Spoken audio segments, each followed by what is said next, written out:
Bonjour à toutes et à tous, merci de choisir Sport FM, la référence sportive. Comment vous portez-vous? J'imagine que tout va bien. Excellent week-end à toutes et à tous. National Foot, comme tous les samedis, nous faisons ce jour le bilan de la phase allée du championnat national de football de première division. Koroki, champion à la mi-saison. Le club de Tchamba prend de vitesse les grands de cette compétition.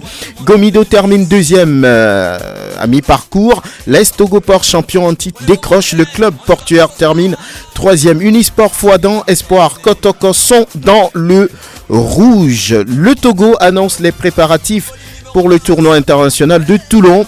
Des joueurs présélectionnés pour un stage qui s'ouvre le 5 février.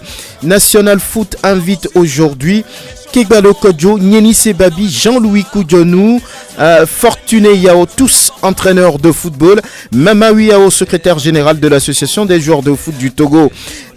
Iko Rodrigue est également dans cette émission. Albarka Farouk, ancien directeur technique de Koroki Metete de Tchamba.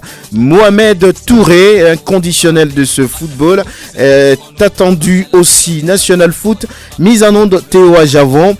On n'oubliera pas que Guler Inoussa appellera pour faire un peu le point au niveau du septentrion et l'homme à Devo se charge de la vidéo de cette émission pour le www.radiosportfmtg.com. National Foot, mise en onde Théo Ajavon. Je suis Franck Nounyama.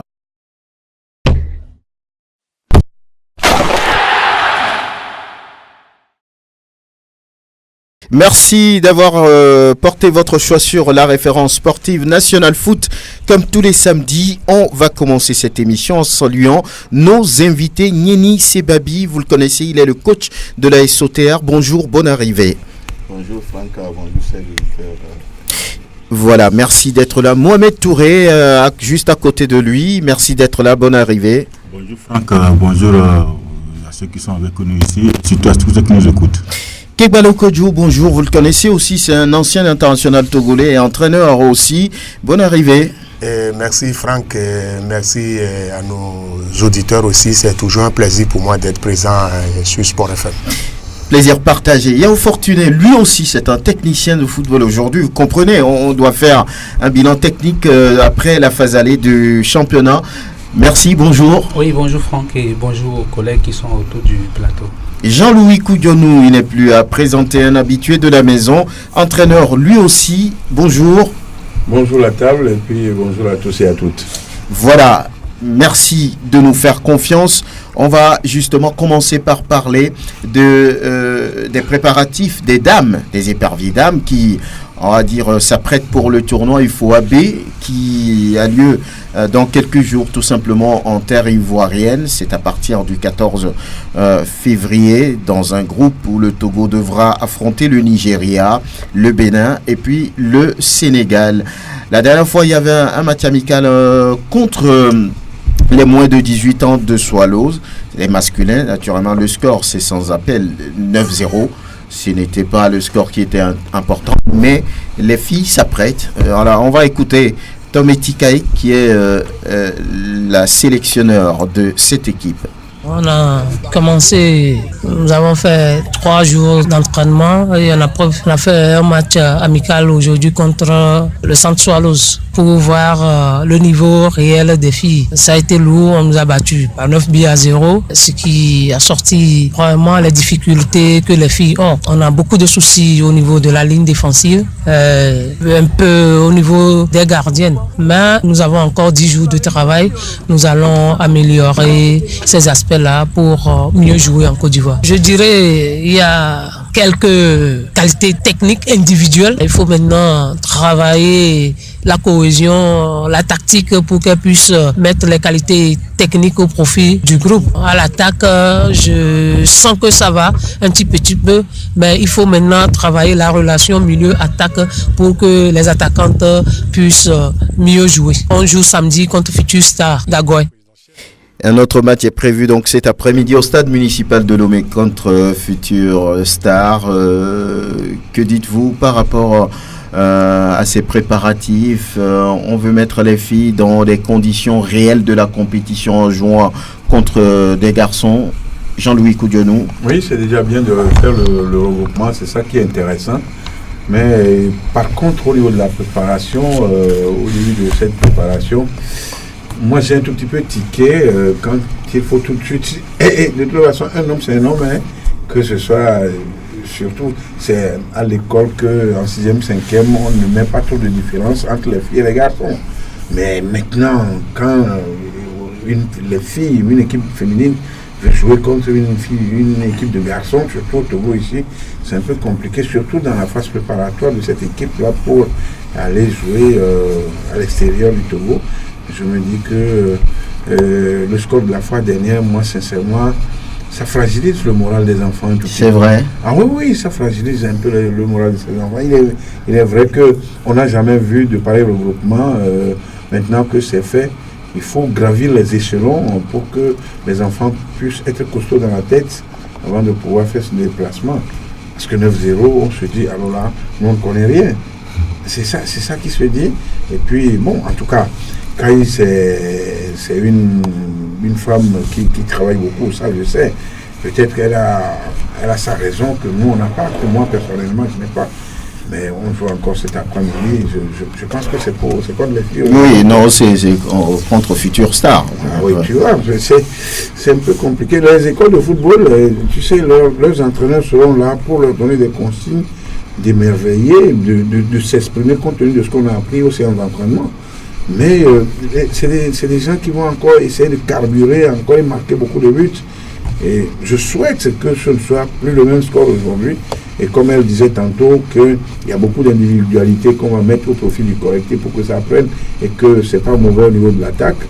Je veux bien croire qu'aujourd'hui, au moins, cette équipe nationale va essayer de marquer 1, 2, 3 buts pour le moral quand même, quel que soit le résultat.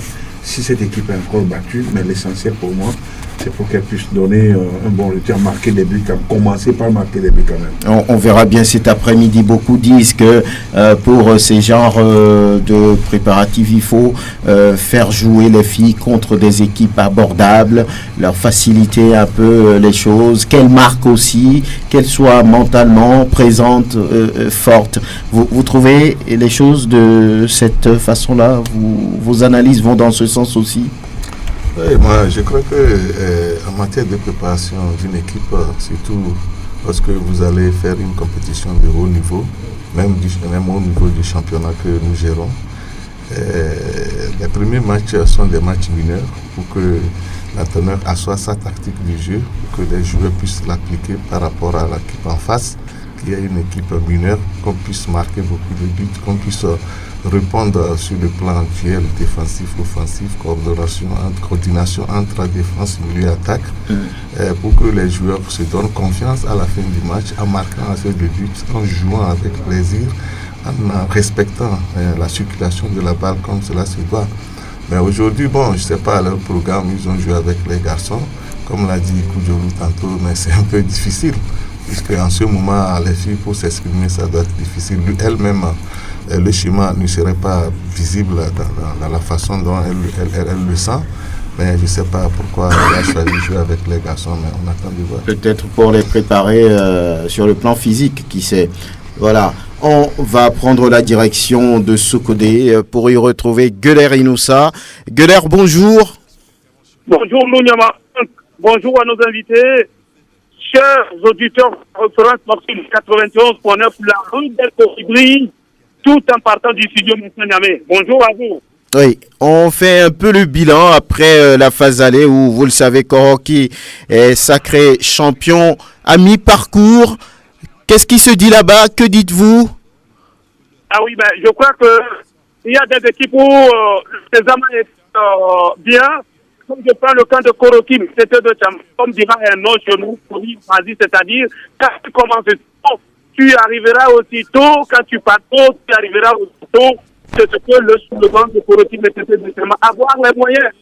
À la disposition de nous, tout Maurice, dès le début du championnat, on savait que ce petit allait, ce petit sésame, que justement, quand vous allez au stade Maman Daniel de Tchamba, par ici et par là, c'est le seul stade à l'intérieur du pays, c'est-à-dire d'Atapamé jusqu'à 50, où on peut finir un match touché au stade avant de repartir vers une destination d'où on est venu, c'est seul le stade municipal de Tchamba. Félicitations au stade de Tchamba. Aujourd'hui, n'ont rien à regretter par rapport qu'ils occupent. Je crois qu'ils ont fait un travail commando, le bureau, les supporters, nous tous Maurice et les joueurs.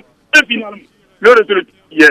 Si nous voulons aller étape par étape, parce que d'une manière ramassée. Oui, il faut aller un peu plus vite, oui. Voilà, bon, du côté du sport de Sokone, il faudrait reprendre le compteur à zéro. C'est Massi de Sokone. C'est ça. On n'attendait pas le guerrier avec une position actuelle, la 4e position, parce que les divisions ont mis les moyens. Où se trouve ce cas? Il faudrait maintenant trouver rapidement la pièce maîtresse. Vicenti de Bata, il faudrait corriger les victoires des domiciles. Vicenti Joumia à l'extérieur, à domicile, c'est le problème. Quand vous allez à l'AFK de Carab, Tos Ratamico, aujourd'hui, l'AFK de Carab, qui occupe 9e, ce nouveau premier au niveau du championnat national, quand même, c'est pas mal, assez bien au niveau de la formation du Carab. L'aspect de Carab, il faudrait refaire le même chemin que une histoire de Sokone, quand à Fouadan des Apparons, rien après pour les de la savane, d'une manière ramassée. Le bilan, il est bon pour les autres, il est moins bon et il est mauvais pour les autres. Et il faudrait vraiment se remobiliser avant les phases de retour prévues pour les 14 prochains nous. Oui, on parle également des entraîneurs. Certains entraîneurs ont été limogés, d'autres sont partis d'eux-mêmes. À l'intérieur là-bas, voilà, on fait un peu le tour. Ah oui, mais je crois que à l'intérieur du pays, il faudrait aussi se dire que le monde de Fouari Miaou se précise. Il ne reste que ce petit paquet pour le dernier. Pour ces entraîneurs, Bodé Taouro, là aussi c'est confirmé. Fortuné Yao, on partit même avant l'heure. Ça doit se préciser pour Fouari Miaou. C'est pas sûr que Fonfo et Ouadja non sur les bancs de l'ATK de Cara avant les phases retour prévues pour le 14 février. Mais il faudrait vraiment se dire qu'ils sont au total 8 et c'est ça aussi le football. Et parfois, les entraîneurs doivent suivre. Et quand on met les moyens, ça ne peut pas à la faute. À qui la faute? Peut-être à l'entraîneur Franck Mouniama. Oui, certains arbitres également ont été victimes de vol. On va pas se cacher pour le dire. C'est ça, là-bas à l'intérieur? Ah oui, mais je crois que l'intérêt de l'intérieur du pays, nous allons demander aux présidents de ligue, des différentes ligues de l'intérieur du pays et des présidents des clubs qui reçoivent l'équipe visiteurs. Il faut prendre, surtout sur le plan des terrains, parce que nous n'allons pas citer des terrains. Il y a un terrain où les arbitres ont été victimes de vol. C'est faire une émission avec ce que la fédération à la fin des matchs de 90 minutes, on le dépouille A à Z. Ce n'est pas normal. Nous n'allons pas citer ce terrain, mais il faut se dire que cela refait surtout au niveau des terrains de l'intérieur du pays. Il faut faire extrêmement sur tous les matchs de première division. Nous n'allons pas indexer un terrain, mais il faut savoir que c'est une situation qui devient une situation montante. On donne la clé aux arbitres. Après, on garde une autre clé. En pleine émission, on vient les discuter de la pleine émission qu'ils ont eue. C'est vraiment regrettable que les présidents de l'intérieur du pays et des responsables de cours, il faudrait sensibiliser vraiment ceux qui gardent les clés des différents terrains de l'intérieur du pays. Oui, on va dire que les choses continuent d'être, on va dire, roses pour Koroki. Le premier vice-président de ce club a été nommé vice-président de la commission d'audit et de la conformité au niveau de la CAF. Mohamed Assindo. On dit souvent chez nous en pays qu'un bonheur ne vient jamais seul. Un bonheur ne vient jamais seul. Vous voyez, aujourd'hui, l'équipe championne n'est pas allée. Et le deuxième vice-président, M. Assindo Mohamed, que je connais très bien, Assindo Mohamed, qui est professeur de l'université de Paris, Assindo Mohamed, qui est aussi le président de le patron de la cellule anti-corruption de l'OTR. Aujourd'hui, Koroki Mekete, le Tchamba, 2018. Ça commence bien et ça monte en puissance.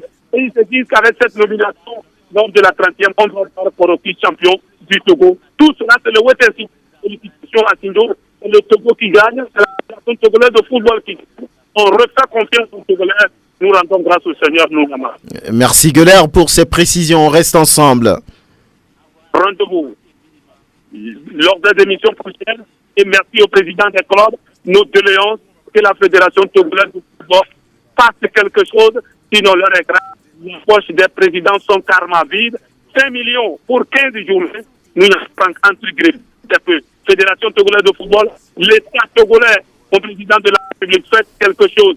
Les présidents des clubs sont pratiquement à terre. Merci. À très bientôt, Guler Inoussa. Et voilà, il a ouvert, on va dire, la rubrique du bilan. Après la phase allée du championnat national de football de première division, on l'a dit, Koroki Metete est champion à mi-parcours avec Notugé Maurice. Deuxième, Gomido qui fait également une bonne première partie de saison. Ivy Ekwevi qui décroche un tout petit peu, le champion sortant est troisième. On va pouvoir écouter les entraîneurs de ces équipes-là. Nous allons tout d'abord écouter Maurice Notugé de Koroki Metete. C'est une satisfaction. Aujourd'hui, on a confirmé le travail qu'on a fait du début de la saison. Lorsqu'on a commencé, les gens pensaient qu'on n'a pas rencontré les grosses calibres. Je ne sais pas quelles sont ces grosses calibres au Togo. On a joué presque contre toutes les autres équipes, comme les autres aussi l'ont fait. À la clé, on est premier. Donc, je dis merci à ces poulains, à ce public qui est là toujours à nos côtés. Bien avant qu'on arrivera contre le Dynamique togolais en 25 minutes, vous avez coupé le souffle au robot rouge et que vous attendiez avant le coup d'envoi. Oui, c'est ce qui a été fait. On a eu la chance aujourd'hui avec cet attaquant Ekoa Juste, qui a été bien réveillé aujourd'hui, nous a mis 2 buts dans l'entame du match. Maintenant, il faut protéger, il faut gérer ce but, c'est ce que nous avons fait. On parlait des grandes équipes, Lasco de Cara, Semasi de Sokode, Agaza Omnisport de Lomé, Gomido de Palimé. Vous les mettez derrière la stratégie de Maurice Noutoudien. C'est le travail, c'est le travail. C'est le travail et la confiance. Et lorsque vous travaillez, lorsque les enfants sont à l'écoute, je crois que ça marche. Il n'y a pas de la sorcellerie, il n'y a pas de la magie. Vous venez aux entraînements, vous criez sur eux, vous mettez les exercices en place, ils s'appliquent et puis voilà, ils reproduisent au cours du match. Le résultat est là. Et voilà, Maurice Noutudien, l'entraîneur heureux de Koroki Metete de Tchamba. Derrière lui, c'est Gomido au classement. Adika Komi. C'est évident. Ce soir, il nous faut vraiment une victoire pour pouvoir être collé au peloton de tête. Nécessairement une victoire aujourd'hui pour donner la joie aussi à nos fans, à nos supporters qui ne cessent de nous supporter toutes les journées. Puisque vous n'êtes pas sans savoir que c'est le dernier match de la phase aller. Donc il faut toujours partir à la trêve avec une joie. Donc nécessairement, on a besoin d'une victoire ce soir. Vous avez commencé le match avec Adjari en tant que titulaire. Vous avez compris quelque chose dans le mécan? Oui, je l'ai toujours dit, Adjari, par le championnat passé, c'est l'un de nos pions phares. Tout joueur a des hauts et des bas. Il est bien vrai qu'on a débuté le championnat et il n'était pas encore trop en forme. Mais, ce moment-ci, on voit vraiment sa présence.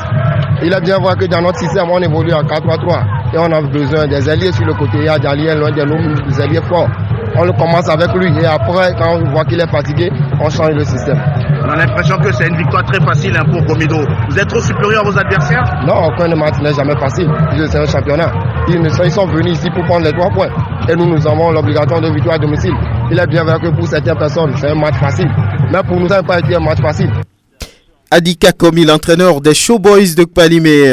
Derrière lui aussi, c'est Ivy Ekwevi, l'entraîneur portuaire qui finit la phase aller à la 3e position. Si ça peut calmer les adversaires, d'accord, nous acceptons la défaite avec un fair play total. Donc, si ça peut faire avancer à ce que c'est bon.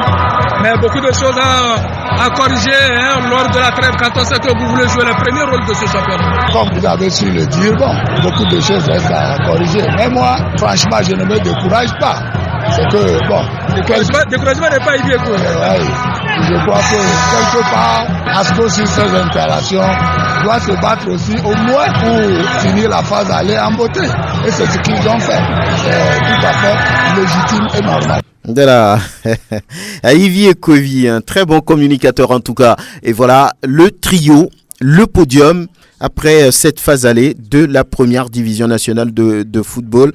Kigbalo Kodjo, ça vous surprend, vous? Ouais, ben vous savez, il n'y a pas de surprise dans un championnat de football. C'est seulement dans certains pays qu'il y a, je parlerai de surprise. Par exemple, si on prend un championnat européen comme l'Espagne où c'est toujours Barcelone, là on peut parler de surprise quand il y a une équipe à part, c'est 2-3 grosses qui se retrouvent au Togo, c'est un championnat où tout le monde, une équipe qui s'est bien préparée peut être à la tête. Vous voyez venir Koroki? Bon, non, parce que je ne savais pas au départ ce qui se fait dans l'état-major là-bas et ce qui se fait comme entraînement, les recrutements qui a été fait. Je ne vois pas, mais le championnat en cours, je les ai vus 2-3 fois, je leur ai dit, ils peuvent quand même faire l'affaire, mais nous ne sommes qu'au milieu. Aujourd'hui, à la fin du championnat, on va voir ce que ça va donner par la suite, parce que au Togo, nous n'avons pas encore cette culture de la continuité. Donc, je ne dis pas qu'ils vont baisser, mais nous n'avons pas cette culture. C'est maintenant que nous sommes en train de la cultiver et j'espère bien qu'ils vont tenir le coup pour aller au bout. Fortuné Yaovu, trio de tête, c'est ce qu'on peut attendre? Non, mais je ne suis pas surpris, moi, personnellement. Pourquoi? Parce que quand je vois Koroki aujourd'hui, même quand les gens aussi disent qu'ils sont surpris, je ne suis pas surpris. Pourquoi? Parce que il faut d'abord remercier l'ex-entraîneur qui était là. Oui, il a fait un travail, il a laissé, et Moussou Dieng est venu avec sa touche. Bon, voilà, ça ne peut que donner ce que ça donne. Et quand une équipe, comme l'a dit mon prédécesseur, se prépare très bien, il ne peut que récolter les bons résultats. Vous connaissez Koroki? Je le connaissais, oui.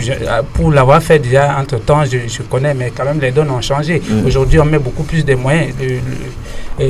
Albar Kafarou, ne me dirait pas le contraire. Voilà, aujourd'hui, donc je pense qu'aujourd'hui, ce que fait Koroki n'est pas surprenant. Et connaissant aussi l'homme qui est à la tête de cette équipe, pour déjà son passage avec Froidan un peu de partout, il a montré qu'il était quelqu'un de grand qui veut faire des bonnes choses. Bon, maintenant, côté Gomido, je ne suis pas aussi surpris. Pourquoi? Parce que Winnie aussi a mis des grands moyens et aujourd'hui, ça paye. Bon, pour la 3e place, pour moi, l'équipe sortante, l'Est Européen, c'est là où c'est décevant. Pourquoi? Parce que cette équipe ne m'a pas toujours convaincu. Jusqu'à présent, ça m'a pas Le champion en titre est toujours attendu, non? Oui, le champion en titre est toujours attendu. Sinon, quand je vois, si vraiment Koroki peut continuer dans cette lancée, je ne vois pas celui qui pourrait le détrôner. Ouais. Mohamed Touré, Koroki, champion à mi-parcours, c'est historique, hein?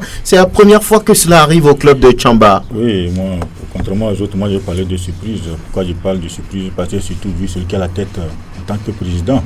C'est un monsieur que j'ai connu ici au studio qui avait créé une fédération de clubs hippiques ou bien quelque chose comme ça. C'est un jeune, vraiment vu sa détermination, la façon dont il est arrivé à créer l'ambiance autour de cette équipe, la façon dont il a su relancer l'équipe, franchement, il a motivé. C'est ce qui m'a toujours impressionné. Quand Koroki joue, vraiment, c'est tous les peuples Tchamba qui bougent. C'est la motivation. Il faut passer à Agoué. J'ai senti, si cette mobilisation continue, franchement, je ne vois pas ce qui peut arrêter Koroki.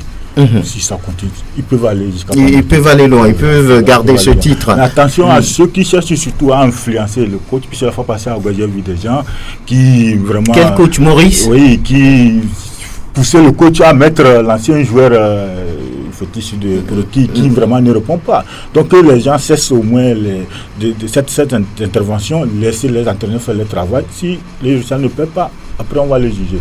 Sinon Koroki vraiment c'est impressionnant. Albarka Farouk, bonjour. Bonjour Franck, bonjour aux auditeurs de Sport FM. Aujourd'hui, c'est historique, beaucoup le disent. Cette équipe avait déjà gagné la Coupe de l'Indépendance. Pour la première fois aussi, je crois qu'il y a 2 saisons. Et puis aujourd'hui, Koroki est champion de la mi-saison. Comment peut-on l'expliquer? C'est juste le travail? Je crois que d'abord je vais rappeler que Koroki depuis 3 saisons a continué par évoluer. Nous sommes sur un bon train. Vous l'avez souligné tout de suite que l'année passée, il y a 2 ans, on a pris la Coupe du Togo. Et l'année passée, on a eu le meilleur classement de notre histoire aussi, puisqu'on était sur le podium. Et cette année, à la mi-saison, on est premier. C'est vraiment historique.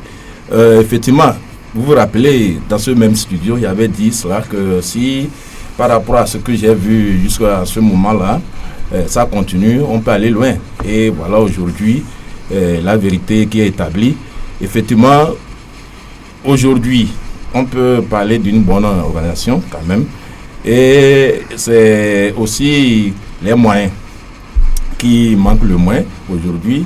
C'est vrai, comme l'a dit les autres, quand on a un président jeune qui est motivé, qui a le soutien de toute la population, ça ne peut que donner ce que nous avons aujourd'hui. Voilà, aujourd'hui, le président, quand ça demande tel, il est là. Et puis surtout, il ne faut pas négliger l'apport de ce coach-là, nous souvenons Maurice, qui est parmi les meilleurs du Togo. Ça, il ne faut pas se le cacher, qui a apporté sa touche, même si Aïkoro, l'année passée, a déjà fait une bonne partie du travail. Donc aujourd'hui, c'est trois facteurs qui se sont réunis. Il y a les moyens, effectivement, il y a l'apport du coach et puis il y a le soutien du public. Et aujourd'hui, j'espère que ça va continuer. Donc Koroki peut rêver, parce que vous dites qu'il y a désormais les moyens. Oui, je crois qu'on peut rêver.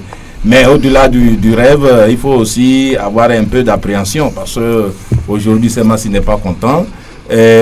Atogopor est énervé. Comment on dit ça, Dito, Assoter, bon, et puis Gomindo qui bouillonne derrière. Donc il y a beaucoup d'appréhension par rapport à cela. Et puis de deux, on n'a pas, est-ce que bon, déjà on est en phase de nous préparer pour être champion du Togo. Ça c'est aussi le problème. Aujourd'hui, on voit ce Togopor qui en accuse parce que aujourd'hui, ils ont le poids ils ont en vision cette participation à la compétition africaine et je crois que ça devient une force de frottement pour eux. Voilà, donc est-ce que Koroki, aujourd'hui, nous sommes prêts pour ça? Bon, ça c'est la question qu'on se pose. Sinon, par rapport à ce qu'on a aujourd'hui, je crois qu'on est prêt pour être champion du Togo. Voilà, pour être champion du Togo, en tout cas, c'est un trio inédit, hein. Gomido, Koroki, Gomido et puis l'AS Togo Port. On va continuer les analyses, on va continuer par écouter les entraîneurs et après on revient ici pour d'autres commentaires et analyses, d'autres bilans. Nous allons écouter un des favoris, voilà, annoncé pour cette première phase, c'est Semassi, mais le club de Sokodé termine au pied du podium. Nous allons écouter Oloufade Adekami. Je pense que les enfants ont bataillé dur pour avoir les 3 points. Je pense que si on veut garder le cap avec la tête, on est obligé d'aller chercher des points à l'extérieur. C'est ce qu'on a fait. Je pense qu'on a marqué un but et puis on a bloqué tout. Dieu merci, on a terminé avec 1-0 et on a eu les 3 points. On ne lâche rien parce que les enfants, ils ont mérité leur victoire quand même. Mais le conseil que je leur ai donné, c'est de ne rien lâcher. Parce que ça va être difficile parce que c'est un match à l'extérieur.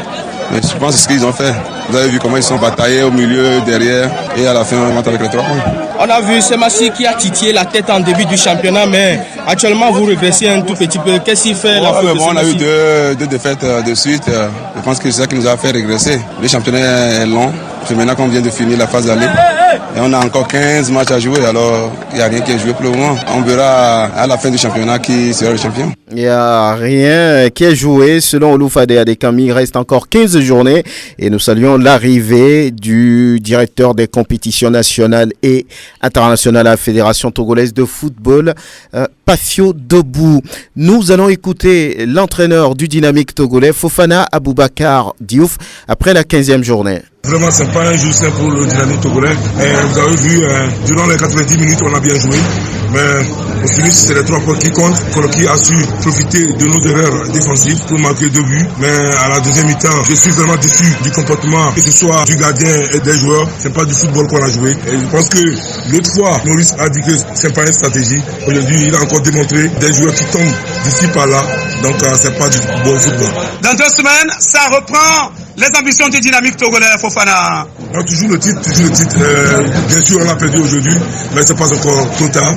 Et voilà, Fofana Aboubakar, c'est pas trop tard, le Dynamique togolais attendu, mais pour l'instant, ce n'est pas aussi ça. Le club militaire est 5e, fait partie du top 5 naturellement. On va parler également d'Asco de Kara, qui également fait des prestations à dents de scie. Les jaunets noirs ne se retrouvent pas.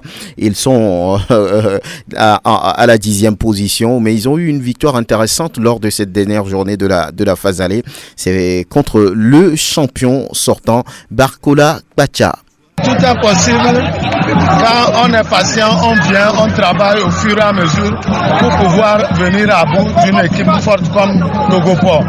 Il faut travailler en conséquence avant de rencontrer ces équipes. 4e match d'affilée, comme directeur technique, mais cette fois-ci sur le banc de touche. Est-ce qu'on peut dire que c'est un travail de fond qui paye désormais ici? Je pense que le travail de fond est un peu fait, mais ce n'est pas encore fini. Ce n'est pas fini parce que pour le moment, notre position ne nous permet pas de dire qu'on est à un niveau élevé. On est passable pour le moment. Il faut continuer le travail de fond afin d'arriver à une position au niveau de l'équipe. On annonce beaucoup de départs, beaucoup d'arrivées à l'intersaison. Donc on va voir. On va voir. Ouais. Surtout des arrivées quand on sait que le mercato est lancé. Non, surtout des arrivées, surtout ça. Si arrivé, c'est forcément il y aura des départs. Si forcément il y a des arrivées, il y aura des départs. Marco Lacpatia qui annonce déjà les couleurs. Il y aura surtout des arrivées pour Asco de Cara. Oui, c'est Massi attendu, mais le club de Sokodé termine au pied du podium. Ça ne va pas trop pour le Dynamique Togolais 5e. C'est vrai que ce n'est pas encore le désastre. Asco de Cara qui se classe 10e à la fin de cette phase allée. Jean-Louis Koudjonou, comment analysez-vous le parcours de ces clubs-là? Non, mais quand vous prenez par exemple Semassi, il est vrai que Semassi, à l'entame de cette saison, n'avait véritablement pas préparé la saison. Et ça, c'est une semaine avant la reprise du championnat. Ils sont venus jouer une coupe ici à Lomé, je pense. Et puis après, petitement, on a essayé de ramasser, sinon d'amener des joueurs. Et on a commencé à jouer comme Sokoré, même c'est un camp de football. Rapidement, cette équipe a commencé par jouer au football et puis ça a pris avec les touches de son entraîneur Olfare. Ça a commencé par aller, mais petitement, Semassi n'a pas l'habitude de perdre beaucoup de matchs à domicile. C'est un peu ça, ça dépendait de quoi, ça, je ne saurais vraiment pas le dire. Mais je pense que jusque-là, on dit l'obstacle fait la vie de l'homme. Ils ont rencontré de l'obstacle. Maintenant, ils sauront comment franchir cet obstacle-là en produisant du jeu et en faisant de très bons résultats. Si on va par exemple au niveau du Dito, ça, je vous dis la phase retour, à mon humble avis, ce serait une très grande bataille parce que le Dynamique Togolais, c'est une de très bonnes équipes de ce championnat, à mon humble avis, parce que avec il y a le mixage des jeunes joueurs, des anciens, des joueurs expérimentés, des joueurs qui ont déjà joué en équipe nationale, qui sont revenus maintenant se requinquer au niveau de Dito et qui font la belle affaire quand même de temps à autre. Donc je pense que c'est pas mauvais. Asco par exemple, avec les mésententes entre le coach, le bureau de Asco et puis certains joueurs, ça fragilisait un tout petit peu le moral de Wadia Lantam entre-temps qui n'avait plus fait de grands résultats et finalement il a cédé le siège. Et Barcola en embuscade, directeur technique finalement responsabilisé au niveau de cette équipe. Je pense que Asco aussi est revenu. Il y a beaucoup de clubs qui ont, vers la fin de la saison, qui ont rapidement montré qu'ils sont encore capables de beaucoup de choses. Donc, j'ose bien croire que la reprise sera très difficile pour toutes les équipes et surtout, il faut, tout à l'heure, je pense que c'est dans une interview, on parlait de ces arbitres-là, Inoussa Gueler le disait, les arbitres, il faut vraiment qu'ils essayent, il faut pas trop les pousser à des erreurs, mais il faut qu'ils aient une certaine conscience professionnelle vis-à-vis de leur travail et surtout ces présidents de club pour ne pas fausser l'image du championnat à la reprise parce que c'est le moment où des gens vont tomber, des gens vont monter, des gens vont se maintenir. Ce serait une lutte très âpre. Donc il ne faut pas que les gens s'immiscent dans l'exécution du championnat des matchs. Donc tout le monde est averti, on va au stade, c'est tout, c'est juste pour constater, supporter et puis partir. Mais des intrusions, on n'en voudra pas à la phase retour parce que c'est le moment crucial où les gens se battent à fond pour se maintenir. Et ceux qui ne pourront pas se maintenir, c'est en ce moment ils vont jouer aux capricieux, faire des jeux vilains, et qui de temps en temps vers la fin du championnat amènent des problèmes. J'ose bien croire qu'on ne va plus en arriver là cette année. Je dis, en tout cas au niveau de ces 3 équipes, c'est des équipes qui ont envie de prouver beaucoup de choses. Et moi je dis encore une fois que la deuxième phase sera une phase très très très difficile pour chaque équipe. Très difficile. Mama Wiao de l'association des joueurs de foot du Togo, c'est la fin de la phase aller. Et lorsqu'on prend par exemple le Dynamique togolais, c'est des clubs qui étaient annoncés comme faisant partie des grosses écuries. C'est Massy qui termine au pied du podium, Dito qui boucle le top 5, et puis Asco qui ne se retrouve pas. Vous analysez ça comment? D'emblée, moi je dirais que saluons vraiment le niveau des équipes pour les 15 journées.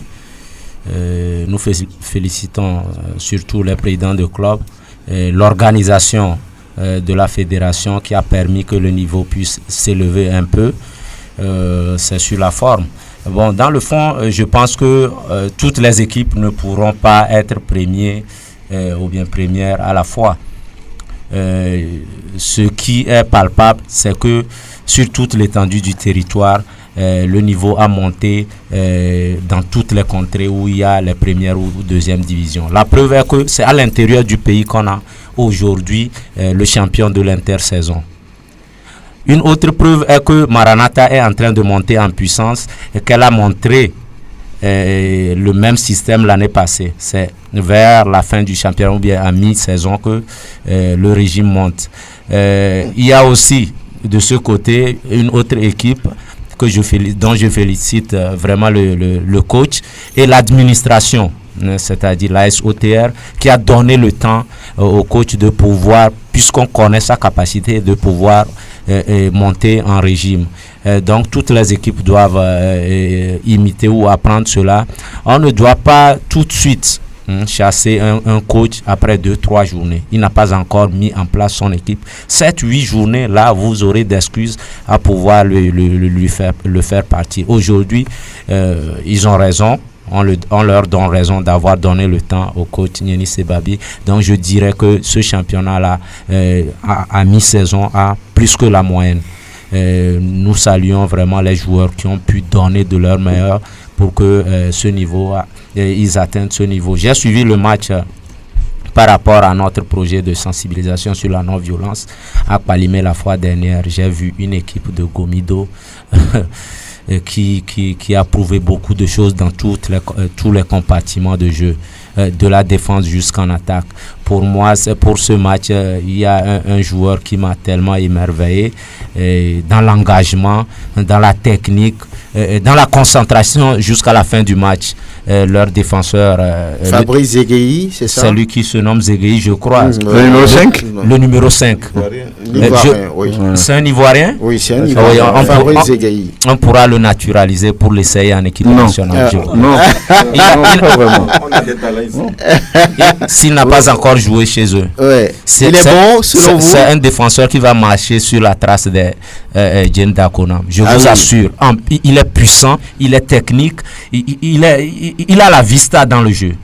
Je vous assure quand la balle arrive. Donc, je salue vraiment toute l'organisation de la FTF dirigée par le monsieur Pafio qui font les choses dans le timing. Ce qui permet aux joueurs d'être aguerris. Quand on dit cette date, on veut commencer. Aujourd'hui, ce matin, je me suis amusé sur un terrain avant d'arriver ici. J'ai rencontré 3 joueurs de la D1 là-bas. On a joué un peu. Ils disent que maintenant, ce n'est pas de la pagaille. Ils se préparent déjà. Que ce qu'on dit 2 semaines là, ils pensent qu'il ne faudra pas qu'ils s'amusent. Ils sont en train de se préparer. C'est comme ça, on met dans la tête des joueurs un championnat qui se veut professionnel demain. Vous voyez, il ne faut pas laisser les choses dans la léthargie. On ne sait pas quand ça va commencer. Et donc, je salue tous les acteurs qui ont concouru pour que ce championnat ait ce niveau. Voilà, Fabrice Zegueï qui a séduit Mama Uyao. Quand vous le qualifiez comme ça, on peut penser que c'est vrai parce que vous avez été vous-même joueur. On donnait son nom, mais je ne connais pas son nom. Oui, vous me tendez la brèche. On va parler de l'AS OTR qui termine cette phase aller à la 6e position. Nini Sebabi, beaucoup avaient apprécié le recrutement que vous avez fait en début de saison. Et après, tout de suite, ça n'a pas trop réussi en début. Qu'est-ce qui faisait problème, Nini Sebabi? Merci Franck, c'est bien parce que la question, je l'attendais. Vous savez, en matière d'entraîneur, en matière de staff technique, comme vous le savez bien, il n'y aura jamais de capitaine dans un bateau. Qu'est-ce que vous voulez dire? Oui, c'était notre problème, vous le savez bien. Je travaillais avec un DT qui s'immisçait dans mon travail, qui vraiment voulait, je ne sais pas à quel titre, travailler comme un entraîneur et c'était mélangé. Il voulait prendre votre place? Je ne savais pas, vraiment, je ne savais pas. Donc, il a fallu que le bureau puisse vraiment nous situer et voilà les résultats qui sont parvenus. C'est-à-dire que nous sommes Togolais, il faut qu'on se donne confiance dans le travail des entraîneurs que nous sommes. Ce n'est pas du tout aisé.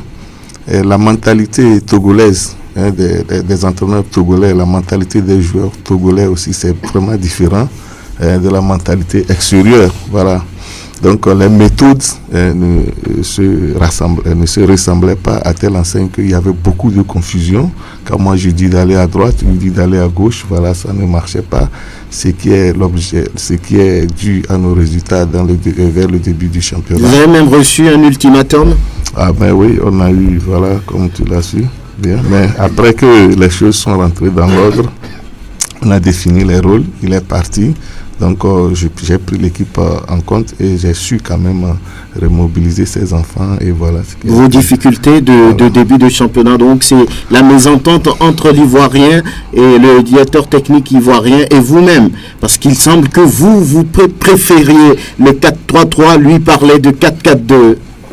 Non, ça ne faisait pas. Ce n'est même pas ça. Ce n'est pas au niveau du système de jeu, c'est au niveau des méthodes, la méthodologie même du travail. Voilà. Sa méthode ne correspondait pas à ma méthode. Je ne sais pas si vous comprenez ce que je vais dire. Lorsque je programme une séance d'entraînement par rapport à l'équipe que j'ai, par rapport aux éléments que j'ai, lui, il dit que la méthode n'est pas adaptée. Il faut changer. Vous savez, l'année passée, vous nous avez vu jouer à OTR. Les entraîneurs, ils sont là. Parce que moi, j'ai une méthode de jeu qui est la balle à terre. Circuler le ballon, organiser le jeu depuis la défense, transmission, la défense, milieu, attaque, avant d'y aller. Mais ce monsieur, lui, ne voulait pas qu'on joue ainsi. Alors que bon, c'est pas un système qui avantage. Aujourd'hui, vous retrouvez votre jeu, vous avez aligné des performances, mais vous avez fait même 7 matchs sans défaite. Donc c'est la confiance retrouvée. Vous avez des joueurs capables aujourd'hui de tenir jusqu'à la fin. Vous croyez encore peut-être au podium ou même au titre? Non, bon, c'est l'objectif qui nous a été fixé. Bon, au jour d'aujourd'hui, nous sommes 6e, disons 5e ex-aequo, parce que c'est l'Ego Virage qui nous sépare du dynamique togolais. Je pense que nous sommes dans les sillages pour rebondir dans la phase retour. On n'a pas d'inquiétude, personnellement, moi, je n'ai pas d'inquiétude. Je suis très confiant que le championnat n'est pas encore fini et on a fait 15 journées, il reste encore 15 journées, l'équipe va se transcender, nous serons derrière les enfants, nous allons travailler pour que l'objectif de l'équipe puisse être atteint. Aujourd'hui, les dirigeants sont contents de ce que vous faites maintenant, ils vous font confiance pleinement? Mais voilà, quand il y a le résultat, le bureau ne peut être que content, c'est leur attente, donc ils sont contents, ils sont derrière moi, on s'échange comme cela se doit, ça se passe très bien et puis voilà, la motivation y est là, les joueurs aussi sont concentrés, je pense qu'on fait de bons matchs, ceux qui nous ont suivis ne vont pas dire le contraire, mais comme vous le dites, comme on l'a dit tout à l'heure, le championnat togolais a gagné d'un niveau que tu ne peux pas dire qu'avant un match tu as gagné déjà une équipe, c'est déjà important, donc nous à la OTR, nous allons continuer le travail sereinement pour attendre les erreurs ou bien les quelques faux pas de ceux qui sont en tête pour prendre la place. Voilà, preuve de ce que vous venez de dire. Vous avez été d'ailleurs battu lors de la dernière journée par Espoir que personne n'attendait. Voilà. Vous également, vous êtes allé battre Koroki à domicile. C'est d'ailleurs la seule défaite de cette équipe à domicile. Alors, quel est le niveau technique de ce championnat selon vous? Je vous dis que lorsque je suis quelque part et puis à la radio, j'entends certains soi-disant managers, recruteurs d'équipe dire que le championnat n'a pas de nouveau, nous sommes dans l'amateurisme, majorie. Ouais, voilà, parce que les gens là ne sont pas sincères dans leur parler. Quand il y a évolution, il faut avoir le courage de le dire. Mais toujours, ils sont là à la radio, mais c'est eux qui courent derrière les joueurs pour les amener ici, Mais ils parlent toujours de l'amateurisme, ils parlent toujours du niveau du championnat qui n'est pas relevé, ils torpillent les choses, moi je ne comprends pas. Voilà, soyons sincères, personne ne peut dire que ce championnat n'en a pas de niveau. On a fait un match contre, je crois, Gomido, il y avait un entraîneur burkinabé qui était à la tribune, après, on s'est échangé. Le niveau du championnat togolais, il m'a rassuré qu'il dépasse le niveau du championnat burkinabé. Voilà. Donc, ce n'est pas pour vous amadouer. Non, c'est pas. Il a suivi le match, Gomido à sauter. Il a été clair, il a dit sur le plan technique, tactique, le Togo joue mieux que le Bénin, le championnat du football togolais est levé plus que le Burkina, bien sûr. Et qu'au Burkina, c'est le physique. Donc, sur le plan niveau, sur le plan jeu, le Togo joue mieux que... il y a des clubs que vous redoutez aujourd'hui? Ah mais oui, lorsque j'ai vu Espoir jouer la fois dernière, je me suis posé la question, pourquoi ils sont à cette position? Parce que c'est une jeune équipe qui nous a créé beaucoup de problèmes en première mi-temps. Il a fallu en deuxième mi-temps remobiliser les enfants, mais c'est suite à une frappe lointaine qu'on a pris le but. Donc c'est une équipe qu'on peut compter sur elle. Espoir de Tchévi est une grande équipe. Et puis la baisse du régime aussi de ACK, je n'ai pas compris parce que c'est des équipes vraiment promues qui jouent bien au ballon. Est-ce que ce n'est pas le manque d'expérience à ce niveau? Je ne sais pas comprendre, parce que ACK, vraiment, quand vous les voyez jouer, Espoir de TV jouer, vous sentez une organisation, vous sentez le fond de jeu. Ils sont très jeunes, ils sont percutants. Voilà. Alors après, quand on parle de Semassi, quand on parle de Dynamique Togolais, Togo Port, et puis... comment il s'appelle? Gomido. Oui. Donc, c'était des grandes équipes, tout le monde le savait. Elles jouent bien au ballon comme l'As Auxerre. Voilà, mais aujourd'hui, la révélation, c'est ACK et puis Espoir de Tchévi. On peut compter sur les deux équipes. Donc pour la phase retour, vous êtes confiant, tout ira pour le mieux? Oui, pour la phase retour, nous allons commencer comme on a commenccommencé la phase aller. J'ai dit au début que c'est une course d'endurance. Certains vont aller plus vite. Et puis à la fin, pour se faire rattraper après. Mais c'est le résistant, c'est celui qui aura vraiment résisté qui peut être champion. En tout cas, on vous souhaite bon courage. Et à d'autres équipes qui ont été un tout petit peu attendues, mais qui à l'arrivée n'ont pas totalement convaincu. On veut parler d'Agaza, Iko Rodrigue, qui a le sang vert. Oui, mais ce matin est en bleu avec le jaune ou bien c'est le vert citron, c'est quoi? C'est le vert ou bien le jaune? Bonjour. Bonjour Franck et bonjour à tous ceux qui nous suivent en ce moment. Oui, Agaza qui était attendu mais n'a pas montré grand chose. Il y a certainement des explications à ça. C'est le niveau des joueurs, ils sont jeunes, trop jeunes. Oui, ils sont trop jeunes, ils n'ont pas assez d'expérience, ils sont volontaires, ils ont la détermination, mais il manque encore beaucoup. Ils doivent apprendre encore et le staff également doit travailler énormément. Je pense que la trêve est la bienvenue et la suite on verra avec la deuxième phase. La deuxième phase, Gaza va faire des recrutements. On parle aussi de problèmes de moyens. Or, pour faire venir de bons joueurs, il faut avoir de l'argent. C'est le problème pratiquement dans tout le club. Vous savez, la fédération avait promis de donner plus que ce qu'elle avait donné la saison dernière, qui était 12 millions. On espère que la fédération va honorer ses engagements. Vous savez également que pour recruter les joueurs, aujourd'hui, la fédération même a initié cette idée de contrat avec les joueurs. Alors chaque joueur, avant de signer le contrat, a besoin de plumes de contrat, de plumes de signature et tout. Il y a le salaire, il y a tout qu'il faut mettre en jeu. Donc je pense que ce sont des structures qu'il faut respecter et ces structures ont besoin de moyens. Agaza cherchera les moyens parce qu'Agaza n'acceptera pas jouer les derniers rôles dans ce championnat. C'est vrai qu'à l'issue de la phase aller, Agaza est classé 12e.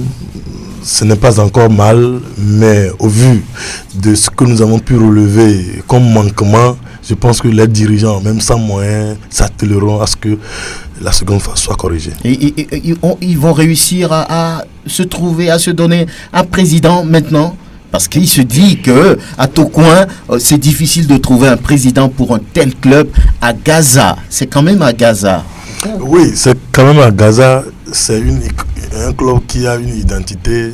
C'est un club autour duquel il y a beaucoup de personnes qui s'y connaissent en football. Mais je pense que c'est vrai, il faut avoir un bureau adéquat. Et à Gaza s'attelle, tous ceux qui sont autour d'Agaza aujourd'hui s'attellent à ce que, du moins jusqu'à la fin de la saison, que Agaza ait définitivement un bureau dûment élu. Kegbalo Kodjo, vous connaissez ce club, vous y avez joué, vous l'avez entraîné aussi. Vous comprenez aujourd'hui la situation d'Agaza? Oui, ce n'est pas cette année que le problème dure. Ça dure depuis presque 3 ans, 4 ans vers là. Et vous savez, on dit souvent chez moi, il y a Nada qui dit qu'on ne cache pas sa nudité aux toilettes. Ouais, donc ne nous voilons pas la face. Le problème d'Agaza aujourd'hui, c'est les moyens, comme l'a dit tout à l'heure Iko, mais quand même, disons-nous la vérité, parce que je ne pense pas que les dirigeants actuels d'Agaza ont la volonté d'asseoir un bureau, de faire un congrès, d'asseoir un bureau, de se saigner pour chercher des moyens et faire avancer à Gaza. C'est le seul problème. Le problème n'est pas les joueurs, le problème n'est pas l'entraîneur, parce que j'y ai passé aussi à la trappe avec ce problème. Et j'ai démissionné en laissant l'équipe parce que je vois ce qui se passe, ce qui arrive. Je vois les nuages s'annoncer vraiment dangereusement et devant, et j'ai tout abandonné. Voilà le problème aujourd'hui. On peut maintenant, aujourd'hui, emmener un entraîneur brésilien, ce serait toujours les mêmes résultats comme tout à l'heure. Les dirigeants se ressaisissent pour trouver des moyens. La fédération, la subvention de la fédération, ce n'est que je ne sais pas, qui peut m'aider. C'est un coup de pouce. Un coup de pouce.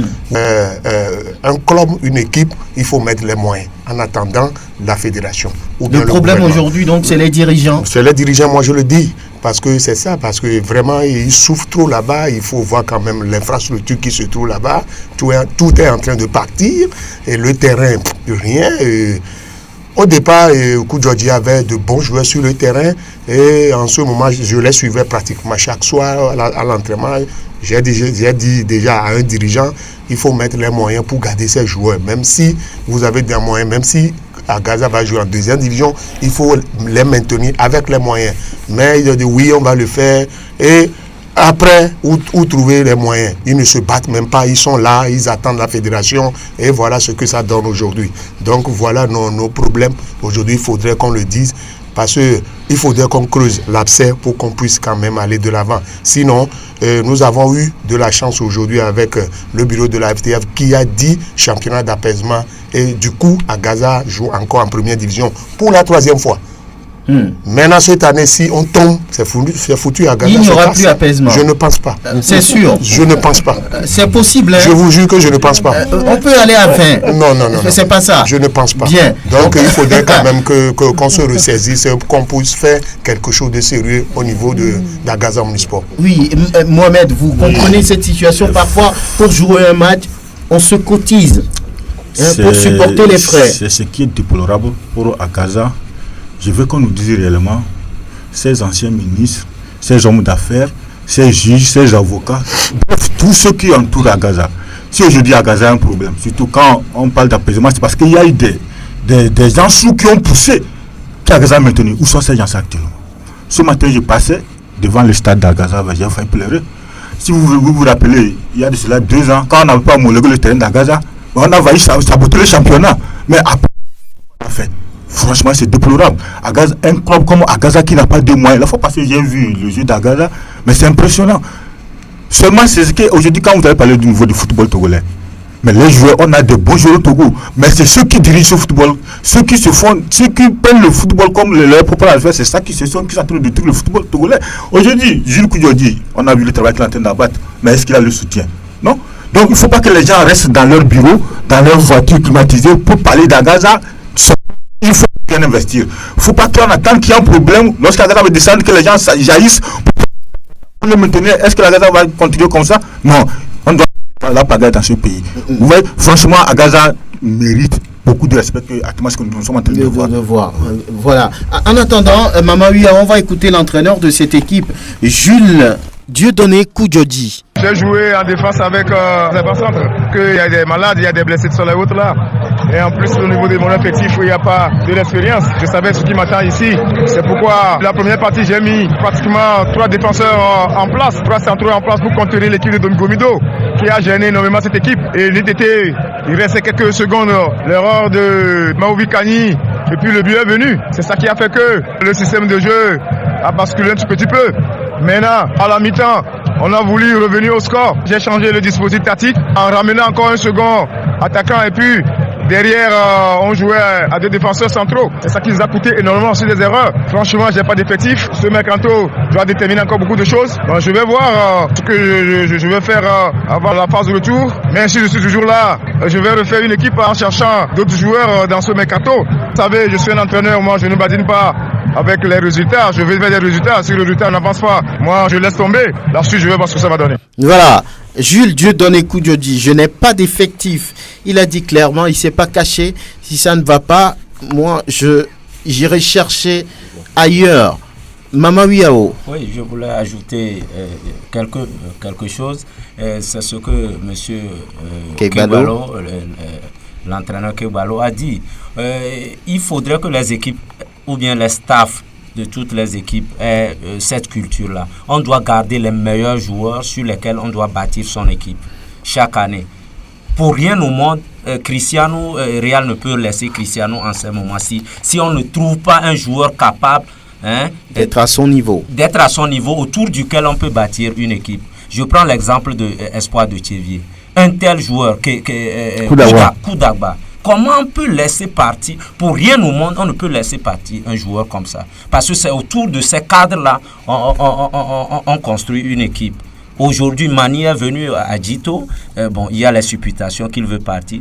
Je veux dire que par rapport à son aura, ce n'est pas que peut-être il joue plus que tout le monde, mais par rapport à son aura, c'est autour de lui on doit bâtir une équipe. On le laisse partir, le moral est effrité. Vous allez voir, ça sera un éternel recommencement si on laisse chaque fois partir les meilleurs joueurs, les cadres des équipes. C'est une question de moyens. Ils vous diront qu'ils n'ont pas les moyens. Il faut le lobbying aussi et une petite part d'honnêteté. Regardez par exemple Espoir. Quand ASK se positionne avec son long bus, Koudagba qui voit, prochainement je vais rentrer dans ce bus pour aller à l'entraînement, il va abandonner Espoir. Je vois, il faut le lobbying. J'ai vu aussi le bus de Koroki Metete de Chamba, c'est très impressionnant. C'est comme ça il faut construire les équipes. Déjà avec les structures, les infrastructures, le joueur est impressionné, mais il faut le lobbying pour essayer de gagner. Koudagba est parti, vous voyez comment l'Espoir déambule un peu. Farid Tchadenou aussi est parti. Vous voyez. Aziaou est parti. Donc il faudrait que toutes les équipes aient cette culture de garder les meilleures équipes. Pourquoi Barça traîne à laisser partir Messi? C'est parce qu'on n'a pas encore trouvé quelqu'un qui soit capable de tenir son rang. C'est comme ça on gère les équipes. En tout cas, il semblerait qu'il est à 100 millions d'euros par an. 65 milliards de CFA, s'il vous plaît. Ça fait... Oui.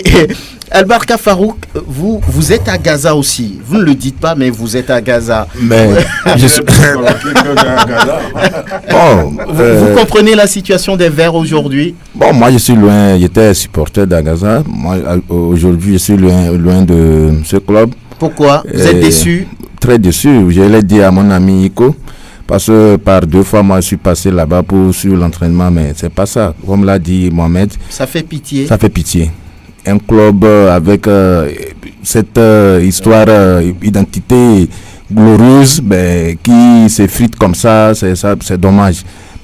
Dans le temps, nous, on savait qu'à Gaza, c'était une équipe de hauts cadres du Togo. Mais où sont ces hauts cadres?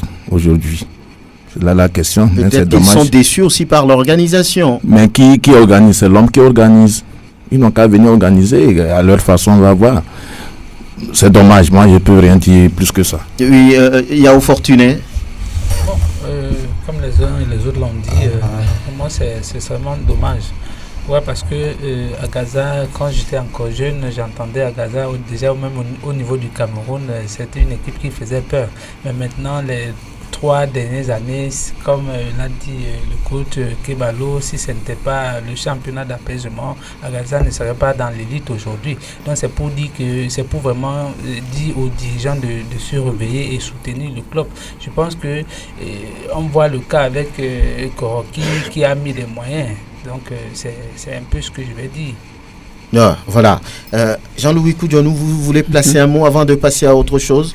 Non, mais c'est votre club aussi. J'ose bien croire que tous ceux dont on parle ici, les dirigeants, les joueurs, les entraîneurs, le staff technique, va prendre ça en considération pour pouvoir s'agir et faire avec les propositions, c'est-à-dire... Vous n'en avez pas pour eux?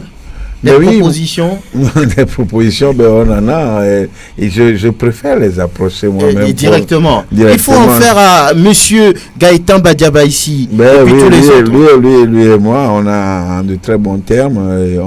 Bon, je vais le voir bientôt et puis on va mieux en parler. Oui. Nieli Sebabi, vous voulez dire quelque chose là-dessus? Moi-même, personnellement, je suis à Gaza. Parce que, oui? Oui, j'ai grandi à Tocoin, j'ai fait tout à Tocoin. Puis à Gaza, c'était dans ma maison, chez les généraux là-bas. Donc, je pense que les gens sont en train de fuir les responsabilités au niveau d'Agaza. Même les anciens joueurs d'Agaza, aujourd'hui, vous voyez Koudjovi Mawena, ils s'en foutent d'Agaza, mais c'est eux, les Koudjolou, regarde ce qu'ils parlent. Normalement, c'est à eux de s'unir pour relever à Gaza. Ils sont déçus, non? Mais pourquoi je lui arrête pas la parole. Je ne suis pas déçu. Moi, je suis pas déçu. Tant qu'ils sont en vie et que l'équipe s'effondre comme ça, ils doivent faire quelque chose. Les anciens d'Agaza, Zissou Zimba, il est là. Est-ce qu'ils ont, les dirigeants actuels ont forcément besoin de ces anciens? Voilà, c'est pourquoi j'ai dit, est-ce que les anciens métronomes d'Agaza, là, ils veulent que l'équipe existe? Parce que tout point à Gaza, mais c'est une équipe de renom. Bougez un peu, M. Koudjoulou. Quand Gaza va se réveiller, toute l'Afrique va trembler. En attendant, Bossimé n'a qu'à trembler d'abord. On va revenir dans quelques minutes pour faire le bilan avec le directeur des compétitions nationales et internationales à la Fédération togolaise de football, Pafio Dobou. Mais on va parler des clubs qui sont, on va dire, au bas du tableau. Lorsque nous voyons le classement, on a Unisport qui, il y a 2 saisons, même la saison dernière, a émerveillé tout le monde. Fouadan de Dapan qui décroche complètement. Espoir qui joue bien avec un certain joueur qui me plaît moi particulièrement, Thibaut Clidier. Très bon joueur. Et Kotoko, qui a seulement 3 points après 15 journées. Vraiment, on ne sait pas trop ce qu'il faut dire de ce club.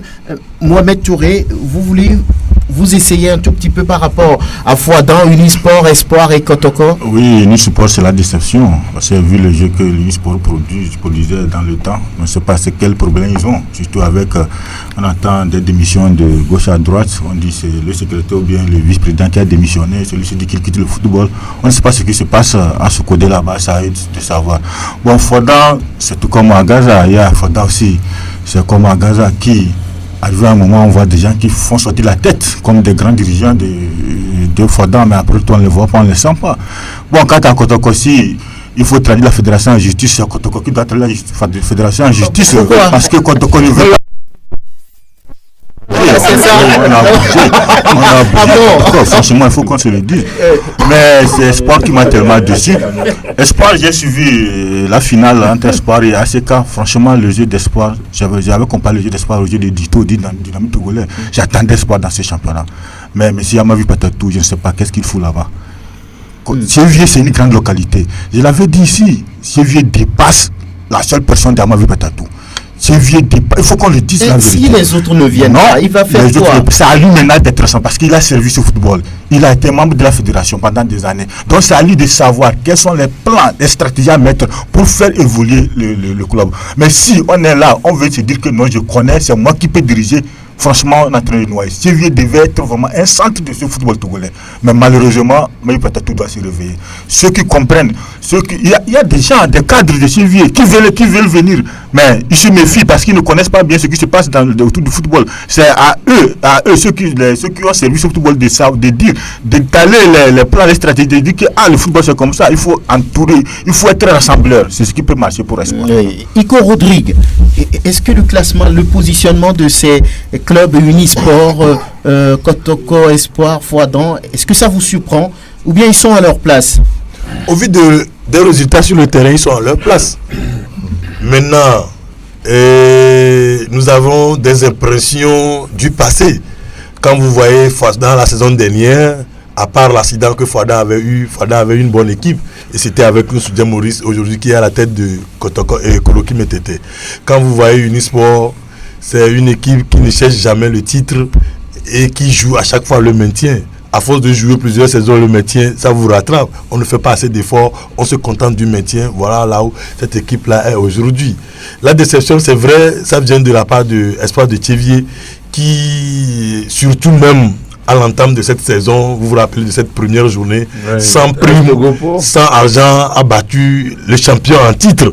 Donc beaucoup attendaient cette équipe-là et beaucoup disaient que cette équipe allait réécrire la page de la deuxième division en première division, comme Ange l'avait fait quand cette équipe était montée en première division. Malheureusement, c'est une équipe qui est sortie seulement avec 3 victoires en 15 journées, beaucoup de défaites. Donc c'était la déception. Et la déception également, c'était à Gaza, quand vous voyez un peu l'avant-saison, surtout avec le tournoi Sport FM à Gaza qui est allé jusqu'en finale de ce... Dominé par la SOTR de Nini Sebabi. Voilà, mais cette équipe d'Agaza qui ne retrouve plus ses pédales, c'est vrai, il y a beaucoup de joueurs qui sont partis, mais avec le travail qui se fait, je pense que les dirigeants s'efforcent. C'est vrai qu'Agaza aujourd'hui n'a pas un bureau en place, mais les dirigeants qui sont là s'efforcent. Qu'est-ce qui empêche? Quand vous allez aujourd'hui au niveau d'Agaza, on vous dira pas qu'il y a salaire non payé. On vous dira pas qu'il y a prime de match non payé. Mais ça ne va pas. Est-ce que ça suffit pour l'évolution du club? Pour le moment, ça peut permettre à l'équipe de se maintenir. Mais là, au classement, il y a inquiétude. Voilà pourquoi je dis les dirigeants s'efforcent, mais c'est inquiétant pour l'avenir. Donc, il va falloir que beaucoup de choses soient faites. Mohamed a dit qu'il n'y aurait plus d'apaisement. Hein. Donc, faites tout pour... c'est notre souhait également qu'il n'y ait pas d'apaisement. La preuve, on a parlé d'apaisement, mais les mesures d'accompagnement ne suivent pas. Donc, il faut pliquer apaisement. Donc, il faudrait que les équipes s'efforcent à être à leur niveau, à un niveau acceptable. Vivement que la suite nous donnera raison, surtout du côté d'Agaza. Que dites-vous de la SCK? C'est une déception où on peut les comprendre. Ils sont 8e. C'est bon pour un promu, non? Vous savez, c'est comme ça le niveau du championnat. On ne va jamais comparer la deuxième division à la première division. C'est deux réalités différentes. Maintenant, je pense qu'avec l'enchaînement des matchs, la SCK prend conscience du niveau de la première division. Et la trêve est venue au bon moment pour qu'eux également, à leur niveau, ils se ressaisissent. Quand SCK, en début de saison, a commencé par faire des résultats, beaucoup vantaient cette équipe-là. Mais vers la fin de la phase aller, on a vu les résultats. Même s'il n'y avait pas cette erreur d'arbitre-là, je crois qu'à Gaza, même elle était allée faire la victoire là-bas. Donc je pense que c'est les réalités aujourd'hui qui sont en face de cette équipe-là. Il faudrait que, au niveau des dirigeants, au niveau des joueurs, au niveau du staff technique, que chacun se ressaisisse pour faire face à la réalité. Oui, il y a au Fortuné. Oui, en fait, je vais parler des 4... Fouadon, Unisport, Kotoko, Espoir. En fait, je vais dire tout simplement que ces équipes ne sont pas à leur niveau. Mais certes, sur le papier, ils sont derniers et consorts. Mais maintenant, quand vous regardez ces joueurs jouer, ils n'ont pas envie à un joueur peut-être de l'ASOTR, un joueur de Togo, pas de Dito. Mais maintenant, le seul problème, c'est quoi? C'est les moyens. C'est les moyens qu'il faut. On ne met pas les moyens pour encadrer ces jeunes. Ils ne sont pas motivés. Ils ne sont pas du tout motivés. Sinon, individuellement, je vous dis, ils n'ont pas envie à qui que ce soit. Le niveau est de même. Ils ont des mêmes niveaux. Donc voilà, le véritable problème se situe seulement au niveau des moyens et de l'organisation. Voilà, c'est peu ce que j'ai à dire. Je le dis en tant que technicien. Oui, parce ça que j'ai eu à c'est faire clair. des confrontations avec des équipes. J'ai joué avec Dito, j'ai joué avec Nini qui est là. À quelques pas seulement, ça se joue seulement à quelques différences près. Voilà, c'est ça. Jean-Louis Koudionou. Mais moi, globalement, je voulais dire que ce championnat, les uns les autres ont dit, ça a vraiment progressé au niveau technique, surtout au niveau tactique. Quand tu regardes nos équipes jouer, tu sens que les entraîneurs ont leur empreinte sur les équipes, sur chaque équipe. Tu vois les empreintes du staff technique et surtout des entraîneurs. C'est ça qui me merveille un peu maintenant. L'inconstance au niveau des résultats, c'est ça qui nous détruit un tout petit peu. Tu vois une équipe aujourd'hui qui fait un résultat, ou bien ça fait un résultat positif une ou deux fois, et la prochaine fois, l'équipe, la petite équipe va lui damer les pions et tout. Ça fait que quand vous voyez de la première à la 10e place, je pense qu'il y a peut-être 5 points de différence. Il n'y a pas une équipe véritablement qui soit détachée du lot. Mais c'est un peu inquiétant. C'est là où je disais tantôt, peut-être en début d'émission, que les présidents de club et les dirigeants arrêtent de surveiller les arbitres.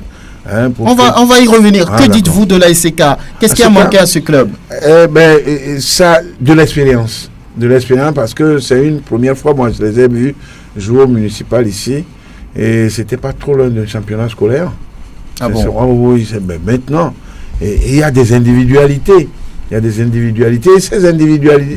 Ces joueurs qui ont de la technique individuelle ne veulent pas tellement collaborer avec les autres joueurs. C'est ça qui fait que de temps en temps, quand on essaie de leur prendre le milieu de terrain, ils ont des difficultés pour envoyer des ballons à ces deux attaquants.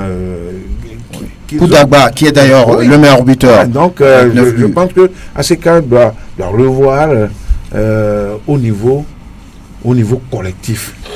Au niveau collectif, ACK doit savoir qu'il faut partir du gardien de but, de la défense, par le milieu de terrain avant d'envoyer des ballons en attaque. Oui. Il ne faut pas omettre les lignes. Quand vous en mettez les lignes, vous avez des difficultés d'expression devant les lignes. C'est le problème de la SCK. Vous, Albarka Farouk, que dites-vous de cette équipe? Elle est ambitieuse. ACK, elle est ambitieuse depuis... Moi, je l'ai suivie quand elle était encore en deuxième division. Mais je n'ai pas eu la chance de suivre au moins un match les concernant pour cette première phase du championnat. Mais j'ai appris que c'est une équipe qui joue bien et que les moyens aussi suivent. Je ne sais pas pourquoi aujourd'hui les résultats ne sont pas au rendez-vous. En tout cas, il faut voir le coach qui se plaint souvent aussi manque de moyens. Moi je me suis dit que c'est de la mauvaise foi, parce que je l'ai entendu une fois le dire. Donc il suffit de se organiser, revoir les joueurs, peut-être c'est les joueurs qui ne répondent pas, et corriger le tir pour la seconde phase. Ce sera important pour ce club. On va juste un mot parce qu'on va passer à autre chose. Là, c'est quand moi je vois que c'est ces ambitions qui sont en train de les noyer. Parce que ACK a trop d'ambition et ignore la réalité du championnat. Mais est-ce que ce n'est pas légitime? Oui, c'est légitime, mais quand il y a cette ambition, il y a trop la pression. Et quand il y a trop de pression, ça ne marche pas. C'est ça? Oui, c'est ça. C'est le problème. Parce que l'ACK se dit qu'en faisant les recrutements, en achetant des bus, en faisant tout, on peut tout marcher. On peut tout piétiner, on peut tout glaner. Attention, il y a des grandes équipes. Comme l'ASOTER, Dito, Semassi. Même si l'ACK est venu gagner Semassi, cela ne veut pas dire que c'est gagné d'avance. Ils ont gagné Semassi, mais peut-être que le dernier, Kotoko peut le gagner. Vous voyez le score qu'ils ont fait avec Kotoko. Alors là, c'est la pression qui pèse sur l'ACK. Ces ambitions, c'est trop. Bien sûr qu'on a des ambitions pour gagner le titre, mais il faut considérer les forces en présence. Voilà. C'est toujours sur la SCK. Non, il y a Fortuné. Oui, non, j'ai voulu tout simplement aussi ajouter pour dire de féliciter la fédération. Pourquoi? Parce que le championnat de cette année est encore élevé. Pourquoi? Parce que ça a été un championnat régulier comparativement aux années antérieures où il n'y a pas, ça se joue à date ici. Bon, voilà, c'est un peu ça, quoi. Donc j'étais un peu les fleurs à la fédé.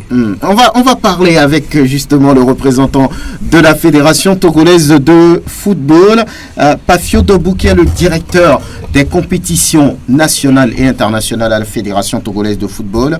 Pafio Dobou, bonjour. Bonjour Franck, bonjour la table, bonjour aux auditeurs de Sport FM. Comment vous sentez-vous aujourd'hui après la fin de la phase aller du championnat? C'est une satisfaction, une fierté d'avoir rempli sa mission? Une satisfaction et en même temps une inquiétude.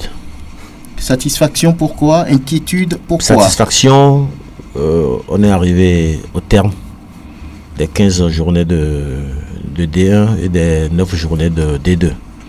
Inquiétude par rapport à certains petits dysfonctionnements et pour la reprise, c'est tout. Oui, voilà. Vous avez annoncé une date, le 31. Vous terminez la phase aller à cette date. Pour une des rares fois, il faut vous féliciter. Comment avez-vous fait? Non, mais qu'est-ce que je peux dire? C'est que depuis l'année passée, nous avons commencé par fonctionner par chronogramme et planning. Donc, on fait un chronogramme et à partir de ce programme, nous faisons un planning. Donc, toutes les activités de la fédération sont programmées. Maintenant, sur le planning, toutes les compétitions ont déjà une date. Tous les matchs qu'on doit avoir, que ce soit en Coupe du Togo, en Coupe de l'Indépendance ou pour le championnat, ont déjà une date. Et c'est ça qui fait que lorsque le championnat est lancé, s'il n'y a pas des interventions, des petites interventions, tout devait bien se dérouler. Les difficultés que vous avez connues au moment de cette phase aller, quelles sont-elles? Vous, en tant que directeur des compétitions. La grande difficulté, c'est certains matchs. C'est surtout après que le stade de Kégué a été fermé et qu'il faut reprogrammer les matchs. C'est les difficultés que nous avons. Certains clubs, peut-être, je ne sais comment l'expliquer, n'acceptent pas qu'on puisse leur faire jouer des matchs avancés. Donc c'est tout ce que nous avons eu comme difficulté. Mais je crois que les gens finiront par comprendre que on ne peut que faire ça si nous voulons finir le championnat. Vous n'avez pas eu de problème de licence, par exemple? Non, je peux dire que c'est aussi une satisfaction pour moi que cette année, jusqu'à la 15e journée, nous n'avons pas eu de réserve de qualification. Pas du tout. Donc, on n'a pas eu à convoquer ou à inviter un bureau pour venir expliquer ceci, cela par rapport aux licences. Et je crois que nous sommes en train de faire quelque chose de bien. Les clubs sont en train de faire quelque chose de bien pour que nous rentrions très bien dans le Connect d'ici quelques temps. Il y a eu quelques poches de violence sur certains stades. Comment expliquez-vous? Qu'avez-vous fait après ces situations? Le problème de violence, c'est la grande inquiétude de la fédération. On ne sait pas. Et puis, c'est surtout sur certains stades qui sont ciblés comme ça. Mais je crois qu'avec les sanctions que la commission de discipline est en train de sortir, les choses vont rentrer dans l'ordre. Parce que nous n'avons pas laissé des individus plomber le championnat. Si ça doit être des sanctions collectives, ça viendra. Si c'est des sanctions individuelles, ça viendra. Si c'est l'entraîneur, le dirigeant, tous ceux qui passeront outre les instructions seront frappés. Vous avez été satisfait par la prestation des arbitres parce que beaucoup en parlent aussi, on va en parler dans cette émission. Souvent, ils sont critiqués pour des fautes, des erreurs qu'ils pouvaient éviter. Bien, si je dis satisfait, ce serait un mensonge. C'est des individus, c'est des êtres humains. Ils commettent des erreurs. Maintenant, savoir si c'est des erreurs qui sont sciemment commises, ou c'est sous la pression, ou c'est par mauvais jugement. Donc, c'est une inquiétude aussi pour la fédération. C'est pour cela que depuis hier, les arbitres sont rassemblés à Kara et à Lomé à partir des séquences de matchs que nous avons. Les erreurs reconnues, on leur repasse ces séquences, on fait les analyses pour la remise à niveau. avant la reprise le 14. Voilà, l'argent c'est le nerf de la guerre. Les clubs n'ont eu que 5 millions pour la D1, 2,5 millions pour la D2. Qu'est-ce que ça va être pour la suite? Parce que les clubs commencent déjà par crier, par gesticuler. On sait que c'est une subvention. Oui, tu sais que moi j'aime pas trop parler d'argent parce que je ne maîtrise pas tellement comment ça se passe là-bas, mais je sais que le président, la dernière fois que lui et moi on a causé, je sais que il se bat fort pour que avant le 14 les équipes aient quelque chose sur leur compte.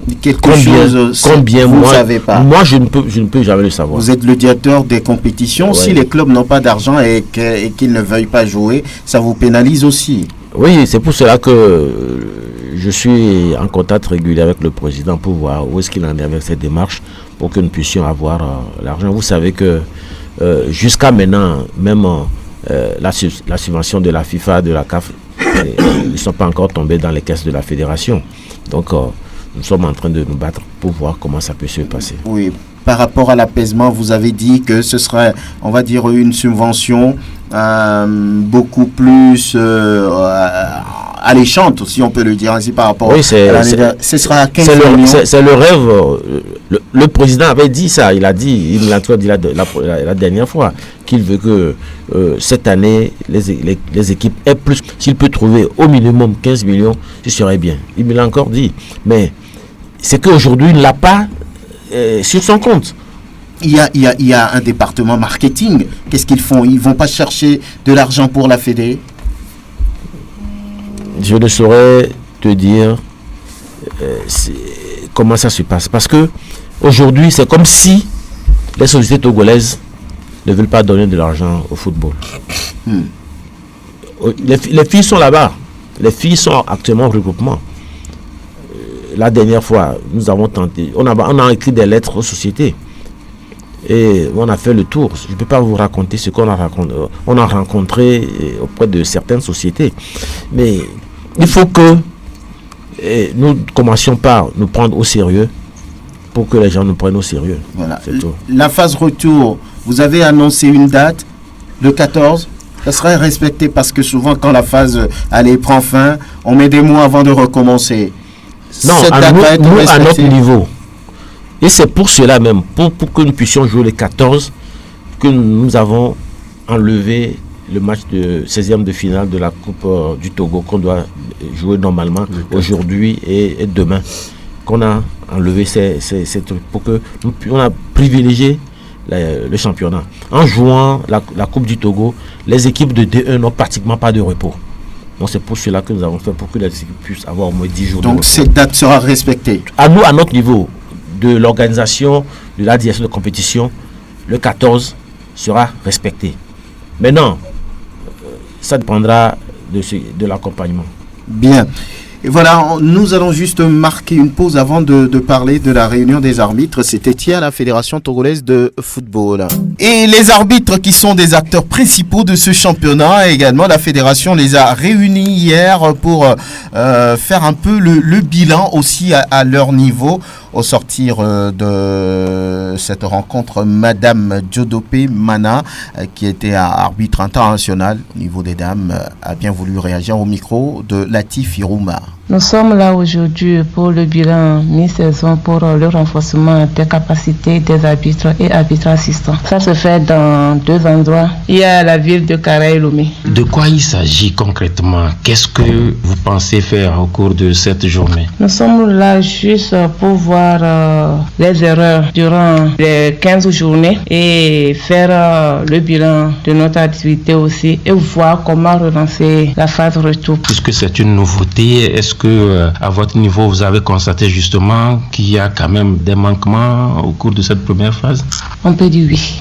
Parce que les arbitres sont des humains et ils décident dans une infraction de seconde. Alors qu'est-ce que vous attendez justement de vos arbitres pour la phase retour? À la phase retour, que les prestations de nos arbitres soient bonnes sur tous les terrains. Quel est le message que vous voulez donner aux supporters surtout? J'aimerais dire au public sportif que les arbitres sont des humains comme eux. Au cours des matchs, tout peut arriver. Donc le faible surtout. On a besoin de ce public-là aussi pour venir sur le le match. Sans eux, nous ne serons pas de bons arbitres. Diodo Pemana, qui est membre du bureau exécutif de la Fédération togolaise de football, devant Latif Yorouma, derrière Hervé Agbodan. Il fait partie également de l'administration de la FTF.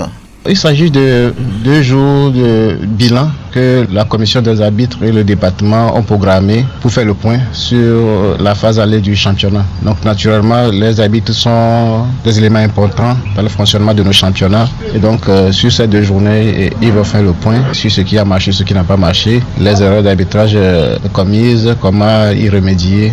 Donc ils vont s'atteler pendant ces 2 journées à ça. C'est une nouveauté. Comment vous l'appréciez au niveau de la fédération? Je pense que c'est un bon projet dans la mesure où ça leur permet de se remettre en cause sur la phase allée et de voir qu'est-ce qui a marché, qu'est-ce qui n'a pas marché, parce que, comme on le dit souvent, l'arbitrage aussi est fait d'erreurs. Vous ne pouvez pas arbitre et dire qu'à 100% de vos décisions sont les bonnes. Donc si au niveau de la commission déjà on a pris conscience de ce fait pour organiser 2 journées de bilan, nous pouvons apprécier ça, sa juste valeur, et le président leur a demandé de faire en sorte que la phase retour soit mieux dirigée, parce que vous savez, la phase aller c'est déjà clôturé, mais la deuxième phase a plus d'enjeux, c'est-à-dire c'est à la suite de ça qu'on aura les clubs qui sont relégués et les clubs qui sont maintenus, donc l'enjeu est relevé encore, donc il dépendra aussi des sifflets.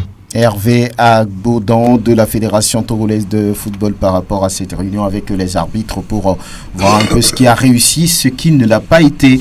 Je vais vous donner quelques minutes, 30 secondes à chacun pour essayer de parler de l'arbitrage. Je donne un exemple, par exemple, Oloufade Adekami n'a pas été à chaque match pratiquement, il a dénoncé l'arbitrage, en tout cas, c'est juste un exemple. Vous, à votre niveau, quel commentaire faites-vous, quelle analyse faites-vous? Oui, Jean-Louis. Moi, personnellement, je dis à mes collègues entraîneurs de ne pas s'occuper des arbitres. Tout le monde n'a qu'à jouer sa partition. Vous voyez comment vos enfants jouent à la fin. Quand vous perdez un match avec l'arbitre. Non, mais vous perdez. Mais ce que vous aurez dit derrière ce match-là n'arrangerait rien. Or, peut-être, ça peut commencer par noyer ton image, un tout petit peu. Donc, moi, je souhaiterais que tout le monde, les spectateurs sont venus au terrain, tes dirigeants sont venus, tout le monde a observé, mais maintenant, parle du côté, je dis, technico-tactique. Quand on te tend le micro, arrêtons de parler. Il est vrai, tout le monde aurait constaté que l'arbitre vous a noyé, a commis des bévues, par méconnaissance ou volontairement à faire.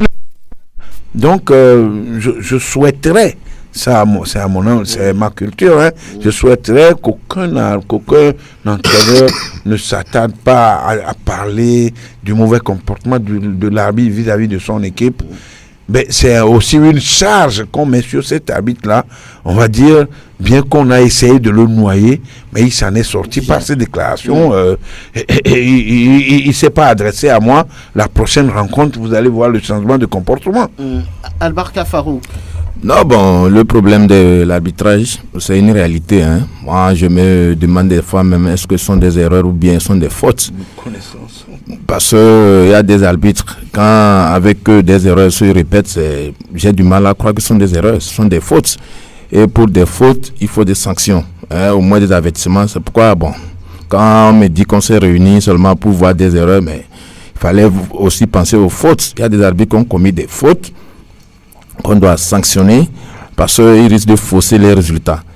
On a appris même qu'il y a des arbitres qui narguent les présidents de club. Quand on voit que le président du club est un peu nanti, on le poursuit, on demande des faveurs. Mais quand tu es avec le club de ce président qui te donne 200 000, 200 000 pour le baptême de ton enfant ou bien les funérailles de ta maman, mais tu ne peux pas être lucide pendant le match de ce président-là.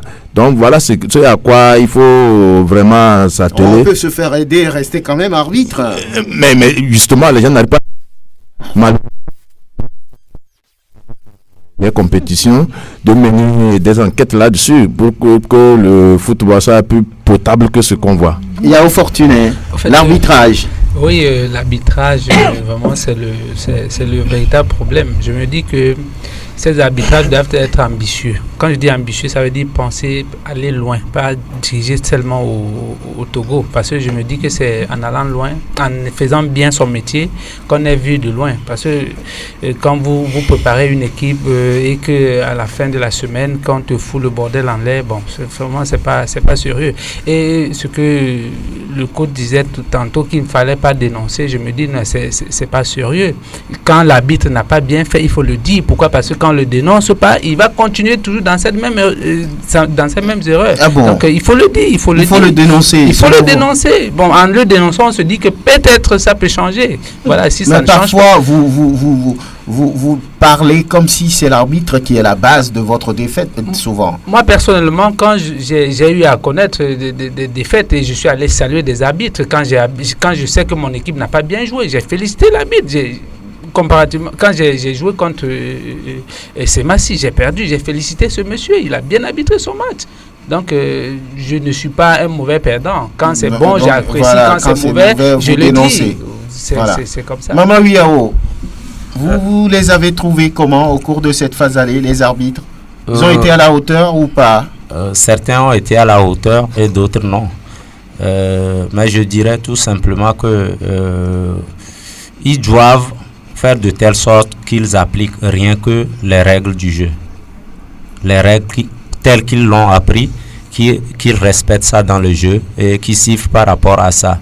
Parce que quand un arbitre est biaisé par rapport à un match, c'est aussi source de violence. Parce que le public ne comprend pas. Jusqu'à ce qu'il ne te demande de t'expliquer. Vous aurez que des coups pour explication. Vous voyez? Donc, simultanément, qu'on fasse la sensibilisation par rapport à la violence, à la non-violence dans les stades, il faudrait que les arbitres soient pragmatiques et un peu justes. On ne pourra pas être... La perfection n'est pas de ce monde, mais qu'on tende vers cette perfection-là pour que les choses ne chamboulent pas. Au niveau des entraîneurs, je dirais que l'homme peut s'énerver, ça c'est naturel, mais il ne faut pas qu'on aille à l'extrême. Bien. Kebalo, Kodjo, vous voulez noter les arbitres? Oui, on disait qu'on peut s'énerver. Imagine, je suis un entraîneur, moi, j'ai mis du temps, de l'énergie, tout en place pour gagner un match que je peux gagner aussi. Et pas le bon vouloir d'un arbitre, tu perds le match. Tu penses que c'est facile? Ce n'est pas facile. Mais ce n'est pas aussi une raison quand même pour s'en prendre tellement à l'arbitre, mais c'est difficile à supporter. Moi, je pense que l'arbitrage pour cette phase aller, si je vais les noter, ils auront la moitié, peut-être 5 sur 10, hein, parce que ce n'est pas ça. Ce n'est pas ça du tout. Mais ils ont la moyenne, c'est déjà bien. Malheureusement, il n'y a pas de sanction à l'encontre de ces derniers. On nous dit les sanctions tant que Bodjona, un arbitre qui s'appelle Bodjona, a pris 3 matchs. Dans quel pays on a entendu les arbitres prendre des sanctions en nombre de matchs? C'est au Togo que moi j'ai appris ça. Ils prennent quoi? Vous savez, un joueur, il y a 15 journées. Vous allez voir dans certaines équipes, il y a des joueurs qui ont joué 15 matchs. L'arbitre, sur 15 matchs, ne peut pas siffler 15 matchs. Peut-être 3 ou 4 matchs, il peut siffler. Donc on ne donne pas des sanctions sur des matchs. Parce que vous ne savez pas si l'arbitre peut faire 3 ou 4. Vous ne savez pas concrètement le nombre de matchs que l'arbitre doit faire sur ces 15 matchs-là. Vous ne savez pas. Donc, on donne les sanctions sur le temps aux arbitres. Voilà. Nous, on rend 3 matchs pour Bodjona. Or, lui, il peut faire peut-être 2 matchs sur 15. Si vous lui donnez 3 matchs. Lui, ça ne veut rien dire. Ça ne veut rien dire. Mais si vous dites qu'il est sanctionné pour 2 mois, pour 3 mois, là, c'est bon. C'est comme ça que vous voulez. Oui, moi j'ai compris, mais il faudrait quand même. Il faudrait quand même qu'on revoie ce cas, parce que ce qu'ils ont fait comme réunion, ça ne va pas résoudre le problème. Le problème, c'est l'organisation. Un arbitre comme Koti qui a fait 3-4 matchs d'affilée. À Sokore, le problème de Dito de Semassi, c'est Koti. Le problème, on a suspendu le terrain, on en a fait. Le problème à SK à Gaza, c'est Koti. Il y a un problème, je pense, c'est OTR et Asco, ou bien il a encore fait un match. Là où Gaza, là où il y a problème, c'est Koti. Alors, ce monsieur, on continue pas le mettre. Il faut quand même l'éjecter un moment pour voir ce qui ne va pas. Et maintenant, c'est vraiment, il faut quand même qu'il voie ça de près, parce que ce n'est pas bien, parce que la question d'arbitrage fausse les matchs. Bien. Mohamed. Oui, question d'arbitrage. Si moi je veux les noter, je le note 3,5 sur 10. Le problème d'arbitrage, c'est général. On attend Jean-Michel Laurence, le président de l'Olympique Lyonnais, chaque temps il critique les arbitres. Même Arsène Wenger, chaque temps qu'il critique les arbitres. Mais au Togo, ils en font trop. C'est des gens qui se prennent comme s'ils connaissent, mais ils ne connaissent pas. Vous imaginez un arbitre qui peut-être devait siffler une faute. Il ne l'a pas sifflé. Maintenant, se rattrape en sifflant là où il ne faut pas siffler. Premièrement, il a commis une erreur, mais deuxièmement, c'est une faute grave. Un arbitre qui a sifflé peut-être, qui a validé un but qu'il n'aurait pas dû valider. Maintenant, il refuse un but proprement marqué. Vous voyez, premièrement, c'est une erreur, mais deuxièmement, c'est une faute grave. Vous voyez, donc, il cherche toujours à se rattraper ou bien à se corriger, on ne sait pas. Donc, moi, franchement, je n'avais pas que ces 2 semaines, on a suspendu le championnat. Moi, j'avais une proposition de dire qu'il faut prendre un mois pour réformer nos arbitres. Un mois pour réformer nos arbitres. Bon, ils se débrouillent, on les encourage, mais ils en font trop. Et puis, souvent, quand on parlait des réactions des entraîneurs, c'est légitime, ils ont leurs droits. Mais là-bas aussi, c'est quelque chose qui ne croit pas, parce que ça dépend du banc. Parce que comme vous voyez, presque tous nos bancs, à part les entraîneurs qui ont le niveau, le reste, c'est les amis des entraîneurs, c'est des petits frères qu'on a menés. Quand on prend le banc de Semassi, Oloufadé, à part Oloufadé, dites-moi qui a de l'expérience sur le banc. Donc, à chaque mois, il est obligé de s'emporter. Il n'y a pas quelqu'un d'expérimenté qui peut lui dire que coach, il ne faut pas faire ça, coach, il faut... Non, c'est ça. Mais si peut-être il a dit ça aujourd'hui, que demain, après le vestiaire, ils se sont parlé, ils se sont corrigés, cela ne peut pas arriver. Vous voyez, donc le problème, c'est général. Mais pour nos arbitres, nos formateurs doivent vous revoir si vraiment on peut arrêter même le championnat pour les former. Parce que c'est ça. L'issue du match proviendra des arbitres. La fois passée, quand le dernier match, les supporters, au stade d'Agogne, à chaque moment, ça va dégénérer. À chaque rencontre, ça va dégénérer. Et c'est des arbitres. Donc, eux-mêmes s'embrouillent. Peut-être un arbitre, quand tu commets une erreur, il faut te ressaisir, continuer, siffler. Ce n'est pas parce que tu as fait une erreur, tu vas crier, tu vas t'embrouiller, tu es dans des fautes graves. Oui, Iko, oui, je suis sûr que Iko ne va pas faire de... Parce que là, il y a ce match à ASK à Gaza que vous gardez. Vous avez gardé un mauvais souvenir de l'arbitre de ce match, c'est ce que vous dites toujours. Oui. C'est l'arbitre Potik aussi. Encore. C'est lui qui avait sifflé le match ASK à Gaza. Vous vous trompez, ce n'est pas lui. Vous savez, depuis un moment, je suis l'équipe d'Agaza, pratiquement même les réunions techniques, je suis là. Donc il me serait difficile de me tromper sur Potik aussi. Puisque même sur ce match à Kara, j'étais le représentant d'Agaza à la réunion technique, dont on a discuté et il a fait le match. C'est vrai, ce que les entraîneurs disent, hein, il est très difficile de préparer une équipe, de pouvoir gagner un match et de voir 1 point ou 2 points s'envoler. On le dit, les points sont chers. Encore que nous tous nous appelons à ce qu'il y ait plus d'apaisement la saison prochaine. Alors, il faut chercher les points. Et au décompte final, vous allez compter les doigts, peut-être pour 1 point pour vous maintenir. Vous allez compter des doigts, peut-être pour 2 points, ou même pour 2 buts par goal d'average. Ce n'est pas pour rien que les gens, à la fin de saison, marquent 11 buts. Donc, c'est parce qu'on a besoin de ce but-là pour se maintenir. Vous parlez de but et vous allez parler de points que quelqu'un volontairement va vous enlever. C'est à la fin que les décomptes là. C'est vrai, l'arbitre, on le dit, c'est un humain. Il peut commettre des erreurs comme nous commettons également. Mais si c'est flagrant, vrai, moi je n'ai rien contre cet arbitre Potik aussi. Mais sur ce match, franchement, la dernière fois les gens m'avaient appelé que dans l'émission j'ai été trop dur avec lui. Peut-être je m'en excuse, mais je le dis, ce n'est pas volontairement que je l'ai fait également, mais je ne fais que relater ce que j'ai vu. Et tenez-vous bien, cet arbitre-là, selon mes informations, a déjà fait 4 matchs de ACK. C'est cet arbitre-là, à la dernière journée, qui était encore sur le match de ACK à Lavier. Il a fait le match ACK et Kotoko et ACK à Lavier. 0-0. 0-0. C'est ce match-là, c'est cet arbitre-là qui a fait ACK à Gaza également. Je ne dis pas que ceux qui désignent les arbitres le font sciemment, mais qu'ils voient encore clair. Nous avons un problème ici, c'est que dans les officiels, on ne désigne pas peut-être les directeurs des arbitres ou bien comment les inspecteurs des arbitres. C'est vrai, quand vous revenez dans ces émissions, ce genre d'émissions, quand on relève ces manquements, ce qui nous revient, c'est que vous n'êtes pas des arbitres, vous êtes peut-être des dirigeants ou bien vous êtes des journalistes, vous ne connaissez rien. L'arbitre a le droit de faire ceci, l'arbitre a le droit de faire ceci. Contentez-vous de votre boulot. Ça se répète. Mais quand sur un même arbitre, ces mêmes remarques arrivent, ça veut dire qu'il y a problème. Il faudrait comprendre qu'il y a problème et commencer par chercher. C'est vrai que cette initiative, à la fin de la saison, revoir ce qui a marché, revoir ce qui n'a pas marché, je pense que c'est une bonne chose. Mais que cela puisse aller au fond. Bien. Nini Sebabi. Moi, je pense que pour ne pas se répéter, je pense qu'il y a un problème au niveau de la désignation des arbitres. C'est vrai. Oui, c'est un problème crucial là-bas. Parce que le constat que moi j'ai fait, il y a des arbitres qui sont désignés sur certains matchs. Systématique. Certains matchs, et ils sont là pour rendre un service. Ah bon? Oui, c'est ce que moi Vous voulez dire qu'ils sont en mission? Et même nous-mêmes, nous avons pris une décision au niveau de l'OTR. Il y a un arbitre, lorsqu'on le désignera sur notre match, on dira non.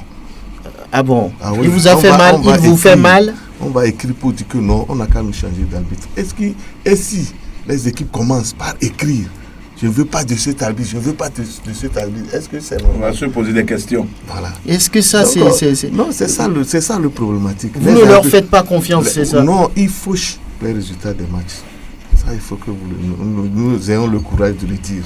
Mais parfois, il se fait que ce ne sont pas les arbitres et que vous perdez aussi vos matchs. Il a bien dit que quand tu perds, logiquement, tu vas serrer l'arbitre. Il n'y a pas de souci, c'est à toi d'aller travailler. Mais il y a des matchs que nous perdons qui sont dus au comportement des arbitres. Bien. Alors que nous sommes sous pression. Nous sommes sur des feuilles de route de travail. Voilà. À cause d'un coup de sifflet, on va limoger un entraîneur, on va parler de lui, on va dire qu'il est ceci, qu'il est ceci. Nous avons pris notre décision à l'auteur, un arbitre. On a son nom, je ne veux pas les dévoiler. Si on les désigne encore sur notre match, nous allons écrire. Oui, rapidement. Je vais aussi dire...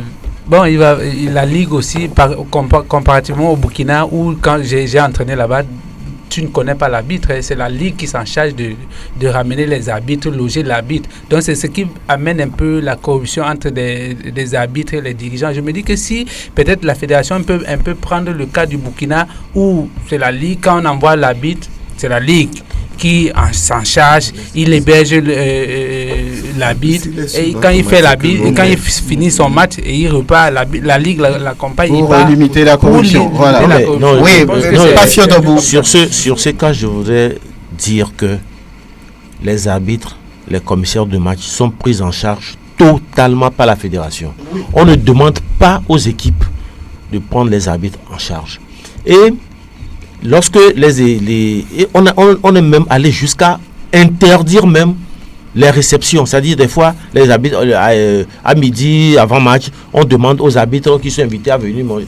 Chez le président. C'est même interdit. Bien.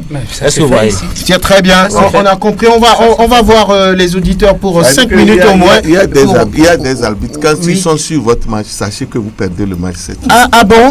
Oui, les auditeurs. Mais il faut les. Bonjour.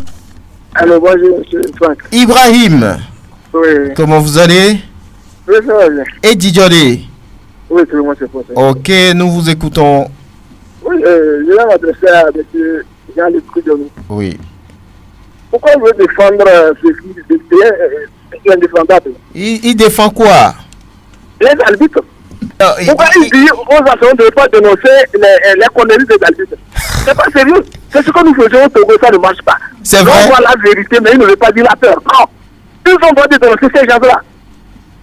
Vous trouvez que les arbitres ne sont pas bons? Quand on va venir, vous tout ça, il va se taire. Ils n'ont qu'à dénoncer à tout moment. Il ne faut pas que M. Koudonou répète ce genre de trucs-là. Merci beaucoup. Ibrahim, fair play. Allez, à bientôt. Bon week-end là-bas à Djidjodé. Le 22 37 73 50, 22 48 93 31 pour avoir accès à cette émission, pour faire vos propositions en tout cas. Ibrahim, allô? Allô, il est parti visiblement. 22 37 73 50, 22 48 93 31 pour avoir accès à cette émission. Nous avons encore 2-3 minutes pour vous pour vous, justement. Mais si on n'en a pas, on va pouvoir faire le tour de table et boucler cette émission qui va prendre fin dans quelques instants. 22 37 73 50 22 48 93 31. Allô? Oui, bonjour Franck. Bonjour Francis. Oui. Comment vous portez-vous? Oui, ça va. C'est pour saluer l'émission. Merci. La contradiction dans les émissions, je crois que c'est la démocratie. C'est un plateau de démocratie qui se fait voir. Bon, contrairement à Ibrahim, moi je voudrais féliciter Madame Bla pour tous les efforts fournis, parce que s'il est facile de faire du bien, je crois qu'il faut du temps pour que les choses se régularisent. C'est un pas, mais tel que l'a dit quelqu'un sur le plateau, dire qu'on suspend un arbitre par exemple pour 2 matchs, moi je ne suis pas d'accord également. Tel qu'on le dit, qu'on suspend les joueurs pour 1 ou 2 saisons, 3 ans, il faut en arriver là. Parce que qu'un arbitre volontairement arrive à sanctionner une équipe comme ça parce que quelque part après, il aura des gains ou pas, je crois que ça crée une autre situation auquel vraiment il faut être sévère vis-à-vis des arbitres, qu'on est vraiment sévère vis-à-vis des présidents, des entraîneurs et des joueurs. Bientôt, on nous a dit que ça va commencer, je crois, le 14, dans le haut ainsi. Maintenant, quel est le contrat que la fédération doit signer avec les radios pour qu'un grand-père dans une ferme quelque part puisse écouter les émissions? On a signé avec New World TV, tout le monde n'a pas l'antenne parabolique. Tout le monde n'a pas l'antenne parabolique pour suivre ça. Je suis désolé. Encore moins la télévision ni TLS.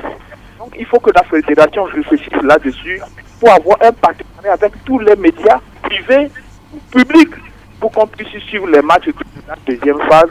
Et je crois que ça est un bon lendemain pour le sport togolais. Merci Francis depuis Trésor. Merci de nous avoir appelés. Merci à tous nos invités. Nieni Sebabi, l'entraîneur de la SOTR. Iko Rodrigue, qui nous vient en tant que confrère, mais également un membre de l'encadrement d'Agaza. Nous avons eu également en studio Mohamed Touré, un inconditionnel du sport roi national. Nous avons eu en studio aussi Kegbalo Kodjo, ancien et puis entraîneur de football maintenant. Mamadou Yao, secrétaire général de l'association des joueurs de foot du Togo. Fortuné Yao, lui aussi ancien entraîneur de Fouadan, pour vos services, ou bien pour vous servir en tout cas. Merci d'être venu. Albarka Farouk, ancien technique de Koroki, très content du parcours de Koroki naturellement. Merci d'être venu. Jean-Louis Koudionou, merci toujours pour la disponibilité des compétitions nationales et internationales à la Fédération togolaise de football. Merci d'être venu. Bon courage et voilà, que les choses puissent continuer de la même manière. Derrière moi, Difana Isa Sport. Parlons du sport, c'est ça, non? Faisons face au sport. Aujourd'hui, j'ai oublié l'explication. C'est parce que la tifette de l'autre côté me dérange. Voilà, Théo à Javon. Merci, à très très bientôt.